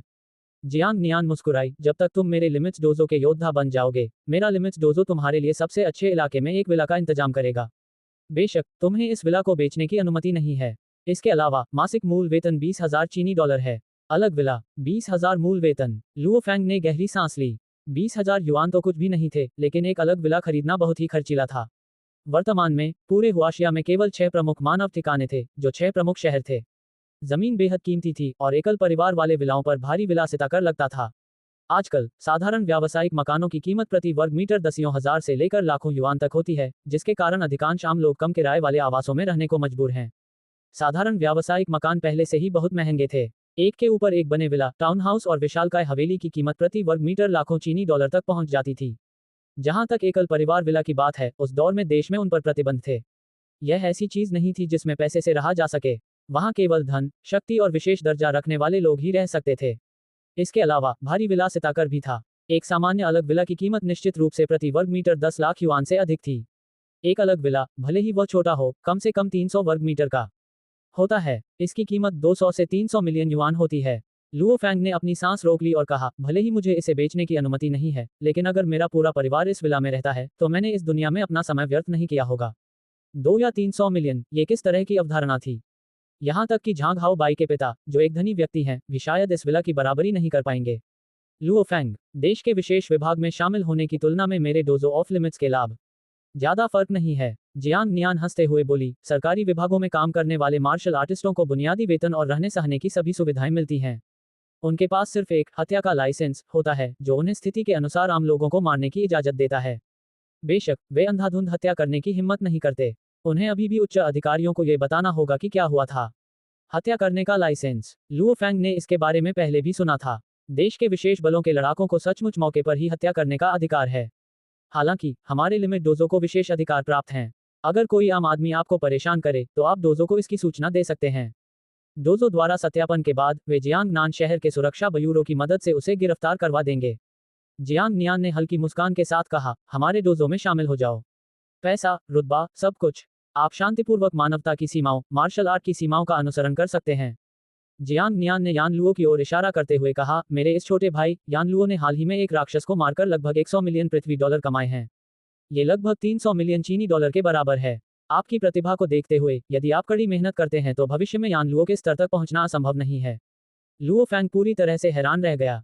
हे भगवान, उसने सिर्फ एक राक्षस को मारकर इतना पैसा कमा लिया। उसने किस स्तर के राक्षस को मारा? लुओ फैंग, कड़ी मेहनत करो। तुम्हारी प्रतिभा काफी अच्छी है, इसे बर्बाद मत करो। जियांग नियान ने मुस्कुराते हुए लुओ फैंग के कंधे पर थपथपाया। बच्चे, चिंता मत करो। मुझे विश्वास है कि भविष्य में तुम एक सरदार स्तर के योद्धा बनने की क्षमता रखते हो। जब वो समय आएगा, तब तुम्हारे पास पैसा, रुतबा, सुंदरियां, सब कुछ होगा। यान लुओ ने हल्की सी मुस्कान के साथ कहा, जब वह समय आएगा, तो मुझे आपके साथ बाहर जाकर राक्षसों का शिकार करने में बहुत खुशी होगी। हाँ, ये कहकर जियांग नियान और यान लुओ हंसते हुए चले गए। लुओ फैंग प्रशिक्षण हॉल में खड़ा था, उसका दिमाग उलझन में था।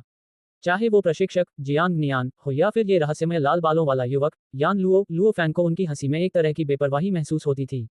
लापरवाही का भाव, लापरवाही, लापरवाही। लुओ फैंग के चेहरे पर धीरे धीरे मुस्कान आ गई। हाँ, एक आदमी के रूप में तुम्हें इधर उधर घूमना चाहिए और अपना नाम कमाना चाहिए। दुनिया के सबसे ताकतवर योद्धा ने एक बार कहा था कि जो सैनिक सेनापति बनने की इच्छा नहीं रखता, वह अच्छा सैनिक नहीं होता। अगर आप दुनिया के सबसे ताकतवर फाइटर नहीं बनना चाहते, तो आपके अंदर फाइटर बनने का जज्बा नहीं है। हाथ पैर बांधकर पूरी जिंदगी जीने का क्या मतलब है? मैं एक अभूतपूर्व कारनामा करने जा रहा हूँ। 18 वर्ष की आयु वह उम्र है जब व्यक्ति के मूल्य धीरे धीरे स्थिर होने लगते हैं। प्रशिक्षक जियांग नियान और रहस्यमय योद्धा यान लुओ से मिलने के बाद लुओ फैंग की सोच पूरी तरह बदल गई। चारों ओर घूमना। सर्वोत्तम योद्धा होंग और द्वितीय सर्वोत्कृष्ट योद्धा थंडर गॉड ने क्रमशः लिमिट्स डोजो और थंडर डोजो की स्थापना की। यहाँ तक कि 5 महान देशों को भी उनके साथ समान व्यवहार करना पड़ता है।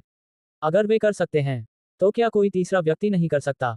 लुओ फैंग मुस्कुराते हुए प्रशिक्षण कक्ष से बाहर निकल गया। एक इंसान के सपने होते हैं, और अगर उसका कोई सपना है, तो वह उसे पूरा करने के लिए हर संभव प्रयास करेगा। युवावस्था ही पूंजी है। युवावस्था का मतलब है कि आपका भविष्य असीमित है। आपको हर चीज के लिए कड़ी मेहनत करनी होगी और संघर्ष करना होगा। 28 जून सुबह आसमान साफ था। लुओ फैंग और वेई वेनजियान क्षेत्र के तीसरे दर्जे के हाई स्कूल में दाखिला लेने जा रहे थे। आज उन्हें स्नातक प्रमाण पत्र और आवेदन पत्र प्राप्त होंगे। फैंग, क्या तुम्हें पूरा यकीन है कि तुम भावी लड़ाकू परीक्षा पास कर पाओगे? वेई वेन ने पूछे बिना नहीं रह सकी। हाँ, 1 जुलाई को मैं यांगजो शहर के लिमिट्स डोजो मुख्यालय लिमिट हॉल में भावी योद्धा की परीक्षा देने जाऊंगा, लुओ फैंग मुस्कुराते हुए बोला। स्कूल पहले से ही उनके सामने था। लुओ फैंग ने अपने सामने स्थित स्कूल और उसमें मौजूद छात्रों को देखा। उसे लगा कि उसका रवैया थोड़ा बदल गया है। पहले मैं खुद को उन्हीं में से एक मानता था, लेकिन अब मुझे ऐसा लगता है जैसे मैं 2 अलग अलग दुनियाओं से आया हूँ। वे कॉलेज जाते हैं, कड़ी मेहनत करते हैं, शादी करते हैं और बच्चे पैदा करते हैं। और मेरा रास्ता उनसे अलग है। लुओ फैंग और वेई वेन स्कूल में दाखिल हुए और अपनी अपनी कक्षाओं में चले गए। वे स्कूल भवन के गलियारे में चल रहे थे। वरिष्ठ सीनियर लुओ फैंग, कुछ अन्य तृतीय वर्ष के छात्रों ने भी जोशपूर्वक लुओ फैंग का अभिवादन किया। मैंने सुना है कि हाई स्कूल की परीक्षा के दौरान लुओ फैंग परीक्षा कक्ष में बेहोश हो गया था। कितनी दुखद बात है, परीक्षा कक्ष में बेहोश हो गई। कुछ लोगों ने दूर से लुओ फैंग को देखा और धीमी आवाज में आपस में बातचीत की। लुओ फैंग की शारीरिक क्षमता एक योद्धा के स्तर तक पहुंच चुकी है, इसलिए उसकी सुनने की शक्ति बहुत अच्छी है। वह दूर से भी छात्रों की बातचीत स्पष्ट रूप से सुन सकता था। तीसरा वर्ष 5, ये लुओ फैंग की कक्षा है। लुओ फैंग यहाँ है। भाई लुओ, कहकर कक्षा के कई अन्य छात्र पहले ही आ चुके हैं और उन्होंने उनका उत्साहपूर्वक अभिवादन किया है। लुओ फैंग मुस्कुराया और सिर हिलाया। इनमें से अधिकांश पुराने सहपाठियों के लुओ फैंग के साथ अच्छे संबंध हैं, लेकिन उनमें से कुछ लुओ फैंग को पसंद नहीं करते हैं। ऊपरी तौर पर तो वे जोशीले प्रतीत होते हैं, लेकिन उनमें से कुछ कोने में धीमी आवाज में चर्चा कर रहे हैं। लुओ फैंग के अतीत में अंक बहुत अच्छे थे और वह डोजो का एक कुलीन सदस्य है। किसने सोचा होगा कि उसे इतना बड़ा झटका लगेगा और वह परीक्षा कक्ष में बेहोश हो जाएगा?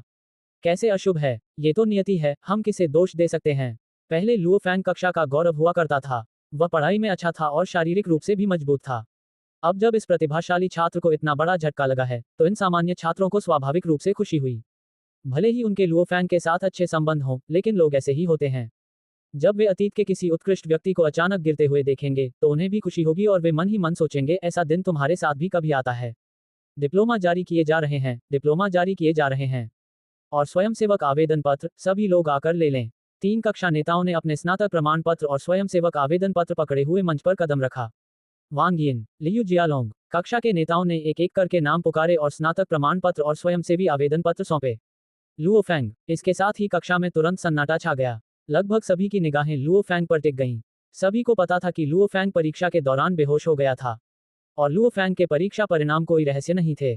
कुछ छात्रों ने पहले ही जांच कर पता लगा लिया था कि लुओ फैंग के परिणाम योग्यता रेखा से केवल 4 अंक दूर थे।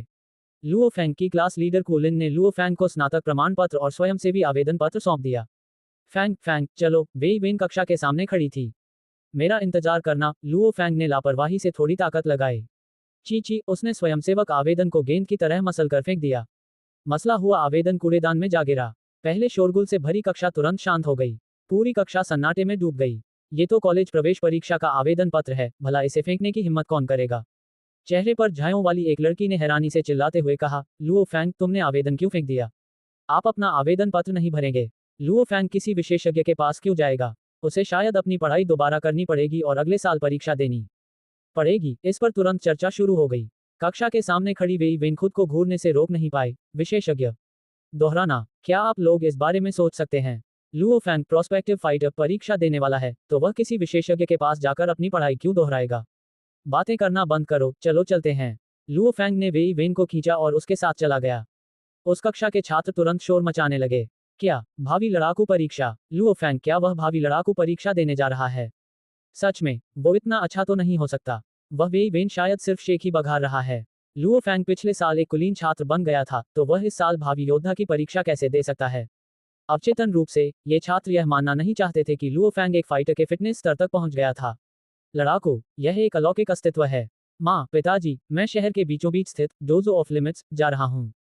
शायद आज दोपहर के भोजन तक वापस नहीं आ पाऊंगा। लुओ फैंग ने एक बड़ा कटोरा दलिया और 3 पैनकेक खाए और फिर उठकर बोला, आज मेरी खुशखबरी का इंतजार करो।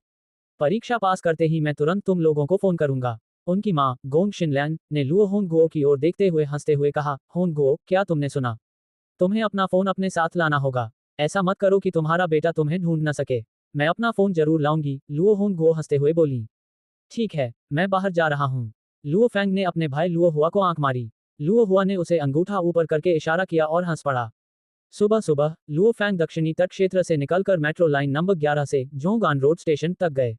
वहां से उन्होंने लाइन 1 पकड़ी और यांगजोउ शहर के केंद्र में पहुंचे। मेट्रो स्टेशन से बाहर निकलने के बाद वे लगभग 10 मिनट पैदल चलकर यांगजोउ शहर में स्थित डोजो ऑफ लिमिट्स के मुख्यालय पहुंचे। जब वह घर से निकला तब लगभग सुबह के 6 बज रहे थे। जब लुओ फैंग पहुंचा तब तक लगभग 8 बज चुके थे। क्या ये वही पौराणिक मिंगयू क्षेत्र है? लुओ फैंग एक शांत क्षेत्र के द्वार के सामने खड़ा था। इस क्षेत्र को मिंगयू क्षेत्र कहा जाता है और सीमा प्रशिक्षण केंद्र इसी क्षेत्र में स्थित है। महोदय, यह मिंगयू क्षेत्र है, इसके पास मत जाए। आवासीय क्षेत्र के प्रवेश द्वार पर सैन्य वर्दी पहने 6 सैनिक असली बंदूकों और असली गोलियों के साथ मौजूद थे। उनकी वर्दी देखकर ही पता चलता है कि ये लोग पुलिस से नहीं बल्कि सेना से हैं। एक सैनिक ने लुओ फैंग की ओर चिल्लाते हुए कहा, महाराज, कृपया पीछे हट जाए। पीली रेखा पार करते ही हमें आपको जान से मारने का अधिकार होगा। बिल्कुल अफवाहों की तरह लुओ फैंग ने मन ही मनाह भरी। मिंगयू सेक्टर यांगजोउ शहर में स्थित डोजो ऑफ लिमिट्स का मुख्यालय है। न केवल डोजो ऑफ लिमिट्स यहीं स्थित है, बल्कि यह वह स्थान भी है जहां डोजो ऑफ लिमिट्स के अंतर्गत आने वाले लड़ाकों के परिवार रहते हैं। ऐसी अफवाह है कि यहां रहने वाले सभी लोग योद्धा और उनके परिवार हैं। पुलिस को भी जबरदस्ती घुसने का अधिकार नहीं है, लुओ फैंग ने मन ही मनाह भरी। सब लोग, लुओ फैंग सेक्टर के प्रवेश द्वार पर खड़ा होकर बोला, मैं Luo Fang dojo of limits का एक विशिष्ट सदस्य हूं। मैं भावी योद्धा परीक्षा देने आया हूं। डोजो ऑफ लिमिट्स हर महीने की पहली तारीख को भावी योद्धा परीक्षा आयोजित करता है। ओह, सफेद बालों वाला एक बूढ़ा आदमी जिले के बगल में बने गार्ड लाउंज से बाहर निकला। उसके हाथ में एक पाम टॉप कंप्यूटर था। युवक, तुम बहुत जल्दी आ गए हो। अभी 8 बजे भी नहीं है और तुम पहले ही यहाँ पहुंच गए हो। इतनी कम उम्र में भावी मार्शल आर्टिस्ट की परीक्षा देने में सक्षम होने के कारण उनका भविष्य असीमित था। मुझे आपका आईडी और एडवांस स्टूडेंट आईडी चेक करने दीजिए। लुओ फैंग ने अपना पहचान पत्र और छात्र पहचान पत्र सौंप दिया। उसने अपने पहचान पत्र और एडवांस स्टूडेंट आईडी को पीडीए पर स्वाइप किया और पीडीए स्क्रीन पर कई संदेश दिखाई दिए। 18 सफेद बालों वाले बूढ़े व्यक्ति ने लुओ फैंग को हैरानी से देखा और हंसते हुए कहा, 18 साल की उम्र में तुम भावी योद्धा की परीक्षा देने की हिम्मत कर रहे हो। बुरा नहीं है, मुझे उम्मीद है कि तुम आज पास हो जाओगे। धन्यवाद महोदय, लुओ फैंग ने कहा। उसे अंदर आने दो। सफेद बालों वाले बुजुर्ग ने हाथ हिलाया। उसी समय एक असॉल्ट राइफल से लैस एक सैनिक एक कदम आगे बढ़ा और लुओ फैंग के बगल में चलने लगा। सर, मैं आपको लिमिट हॉल ले जाऊंगा। महोदय, जिले में प्रवेश करने के बाद कृपया इधर उधर न दौड़ें। आपको केवल लिमिट हॉल में प्रवेश करने का अधिकार है। आप योद्धा के परिवार के आवास में प्रवेश नहीं कर सकते। अगर तुम नियम तोड़ोगे तो भले ही मैं कुछ न करूं, गश्ती दल के लोग कुछ न कुछ जरूर करेंगे, सैनिक ने लुओ फैंग की ओर मुस्कुराते हुए कहा। बिल्कुल, लुओ फैंग ने मुस्कुराते हुए सिर हिलाया। देश और डोजो ऑफ लिमिट्स के बीच वास्तव में सहयोगात्मक संबंध है। कम से कम डोजो ऑफ लिमिट्स के मुख्य क्षेत्र में तो इसकी कड़ी सुरक्षा की जाती है। वाह, ये तो सभी विला हैं। लुओ फैंग ने चारों ओर देखा। जिले के मध्य में स्थित विशाल लिमिट हॉल के अलावा अन्य विला भी थे। अन्यत्र सुरम्य अव्यवस्था में व्यवस्थित पृथक विला थे। विलाओं के बीच में चट्टानी उद्यान, तालाब और घास के मैदान थे। मिंगयू जिले में लिमिट हॉल के अंदर जब लुओ फैंग ने लिमिट हॉल की लॉबी में कदम रखा तो सैनिक वहां से चला गया। सर, क्या आप भावी लड़ाकू परीक्षा देने आए हैं? लिमिट हॉल की लॉबी में एक प्यारी सी दिखने वाली लड़की मुस्कुराई, सर कृपया वहां बैठ जाए। सुबह 10 बजे आप बाकी सभी के साथ भावी लड़ाकू परीक्षा देंगे। लुओ फैंग ने सिर हिलाया और लिमिट हॉल की लॉबी के एक तरफ चल पड़ा। यहाँ एक छोटा सा बार था जिसमें एक वेटर और एक बारटेंडर मौजूद थे। लुओ फैंग ने चारों ओर नजर डाली। इस छोटे से बार में पहले से ही 3 लोग बैठे थे। उनमें से 2 लोग बातें कर रहे थे जबकि तीसरा व्यक्ति दूसरे सोफे पर चुपचाप बैठा था। सफेद कमीज और सफेद पैंट पहने एक युवक ने उत्साह से कहा, देखो, वे विला डोजो ऑफ लिमिट्स में शामिल होने के फायदे हैं। बशर्ते तुम एक योद्धा बन जाओ और डोजो ऑफ लिमिट्स में शामिल हो जाओ। आपको एक विला मुफ्त में दिया जाएगा और आप भविष्य में यहाँ रह सकेंगे। हाँ, इस वातावरण को देखिए, कितना आरामदायक है। बेशक लड़ाकू विमान क्षेत्र सामान्य क्षेत्रों से अलग है। देखो, यहाँ नए लोग आए हैं। इन तीनों लोगों ने भी लुओ फैंग को देखा। लुओ फैंग ने उनकी ओर हल्का सा सिर हिलाया और एक तरफ सोफे पर बैठ गया। वे एक दूसरे को नहीं जानते थे, इसलिए उन्होंने बात नहीं की। समय बीतने के साथ साथ 3 और लोग आ गए। लुओ फैंग इन तीनों को भी नहीं जानता था, लेकिन ऐसा लग रहा था कि ये तीनों काफी उम्रदराज थे, शायद 30 साल से अधिक। उनमें से कुछ तो 40 साल से भी अधिक उम्र के थे। हाँ, लुओ फैंग, एक तेज आवाज आई। लुओ फैंग चौंक गया। उसने अपना सिर घुमाया और देखा कि चेहरे पर भयंकर निशान वाला एक दुबला पतला आदमी उसकी ओर आ रहा है। तुम भी भावी योद्धा की परीक्षा देने आए हो, भाई यांग? लुओ फैंग उनका अभिवादन करने के लिए खड़ा हो गया। इसके बारे में बात करना काफी शर्मनाक है। मैं पिछले महीने परीक्षा देने यहाँ आया था। अफसोस की बात है कि जब मैंने अपनी गति का परीक्षण किया तो मैं केवल 24.9 मीटर सेकंड की गति तक ही पहुंच पाया। मैं बहुत करीब था, लेकिन पास नहीं हो पाया, यांग वू ने बेबसी से कहा। दरअसल यांग वू मुक्केबाजी की ताकत और प्रतिक्रिया गति के मामले में परीक्षा पास कर चुका था, लेकिन गति उसकी कमजोरी है। हालांकि यांग वू की गति में इस साल से सुधार हो रहा है। 24.9 मीटर सेकंड और 25 मीटर सेकंड में बहुत ज्यादा अंतर नहीं है। अगर वह अच्छी फॉर्म में है तो उसका परिणाम 25 मीटर सेकंड हो सकता है। मुझे पूरा विश्वास है कि भाई यांग इस बार जरूर पास हो जाएंगे, लुओ फैंग हंसते हुए बोला। यांग नाम के इस व्यक्ति ने पहले भी कई बार परीक्षा दी है और कभी पास नहीं हुआ है। जो मैं देख रहा हूँ, इस बार तो वो मुसीबत में पड़ने वाला है। बगल से एक तेज आवाज आई। लुओ फैंग ने उधर देखा। बोलने वाला एक हट्टा कट्टा आदमी था जिसकी पूरी दाढ़ी थी। यांग वू ने तुरंत घूरते हुए कहा, टोंग, तुम अभी भी मेरे बारे में बात कर रहे हो? क्या तुमने भी 2 बार परीक्षा नहीं दी और असफल नहीं हुए? मेरी जानकारी के अनुसार आपकी प्रतिक्रिया गति को देखते हुए आपको शायद 2 से 3 साल के प्रशिक्षण की आवश्यकता होगी। लॉबी के बीच से एक ठंडी आवाज आई, शांत हो जाओ। तभी वहां मौजूद 8 लोगों ने मुड़कर देखा तो ढीली ढाली डोजो वर्दी पहने एक अधेड़ उम्र के व्यक्ति ने उनकी ओर देखते हुए कहा, चलिए आप सब मेरे साथ ऊपर आइए भावी योद्धा की परीक्षा देने के लिए। याद रखिएगा, ऊपर जाते समय अच्छा व्यवहार कीजिएगा। आज हमारे यांगझोउ शहर के मुख्य प्रशिक्षक का पुराना दोस्त यहाँ है, इसलिए कोई गड़बड़ मत करना। हाँ, चाहे वह अभिमानी घनी दाढ़ी वाला यांग वू हो या लुओ फैंग, सभी ने आदरपूर्वक उत्तर दिया। मुख्य प्रशिक्षक का पुराना दोस्त। लुओ फैंग ने अनजाने में यही अनुमान लगाया। ध्यान रखें कि यांगझोउ शहर में एक डोजो ऑफ लिमिट्स और 12 डोजो ऑफ लिमिट्स हैं। प्रत्येक जिले के सीमा प्रशिक्षण केंद्र के प्रमुखों को प्रशिक्षक कहा जाता है और डोजो ऑफ लिमिट्स के प्रमुख को मुख्य प्रशिक्षक कहा जाता है। लिफ्ट में प्रवेश करने के बाद ढीली ढाली डोजो पहने अधेड़ उम्र के व्यक्ति ने 6 बटन दबाया। बीप, लिफ्ट छठी मंजिल पर पहुंच गई। जब लिफ्ट का दरवाजा खुला तो उनके सामने एक विशाल प्रशिक्षण हॉल दिखाई दिया। हॉल में लगभग 1 दर्जन लोग जमा थे और उनमें से एक प्रशिक्षक जियांग नियान थे जिन्हें लुओ फैंग जानता था। लंबे बालों वाले एक अधेड़ उम्र के व्यक्ति ने कहा, वे यहाँ हैं, बातें करना बंद करो। लंबे बालों वाले एक अधेड़ उम्र के व्यक्ति ने कहा। प्रशिक्षण हॉल में मौजूद लगभग 1 दर्जन लोगों ने अपना सिर लुओ फैंग के 8 लोगों के समूह की ओर घुमाया। लुओ फैंग के 8 साथियों का दिल इन लोगों की निगाहों को देखकर घबरा गया। वे जानते थे कि लिमिट्स डोजो में सेवा कर्मचारियों के अलावा आमतौर पर जो लोग दिखाई देते हैं वे योद्धा होते हैं। दूसरे शब्दों में कहें तो ये लगभग 1 दर्जन लोग लड़ाकू हैं।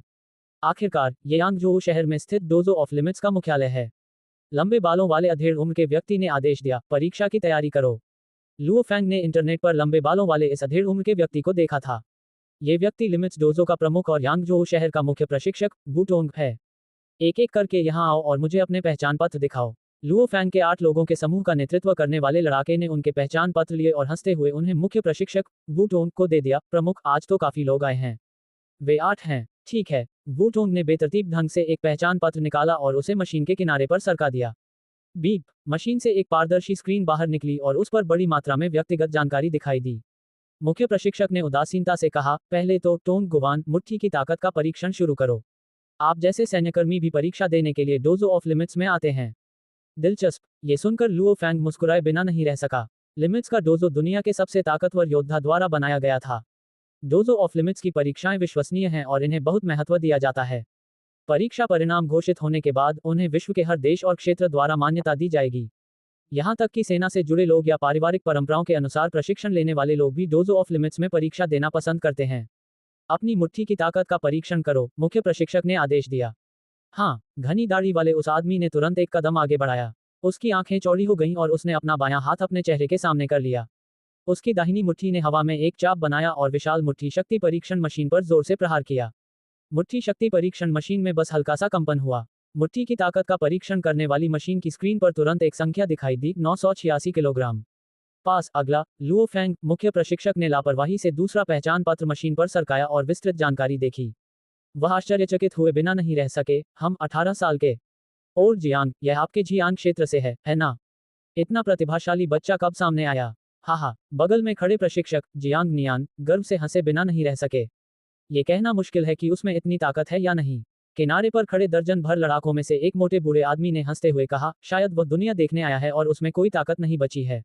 प्रशिक्षक जियांग नियान ने उसकी ओर देखा। क्या जलन हो रही है? आपके उत्तरी डाक जिले में इस तरह का कोई प्रतिभाशाली व्यक्ति तो नहीं है ना?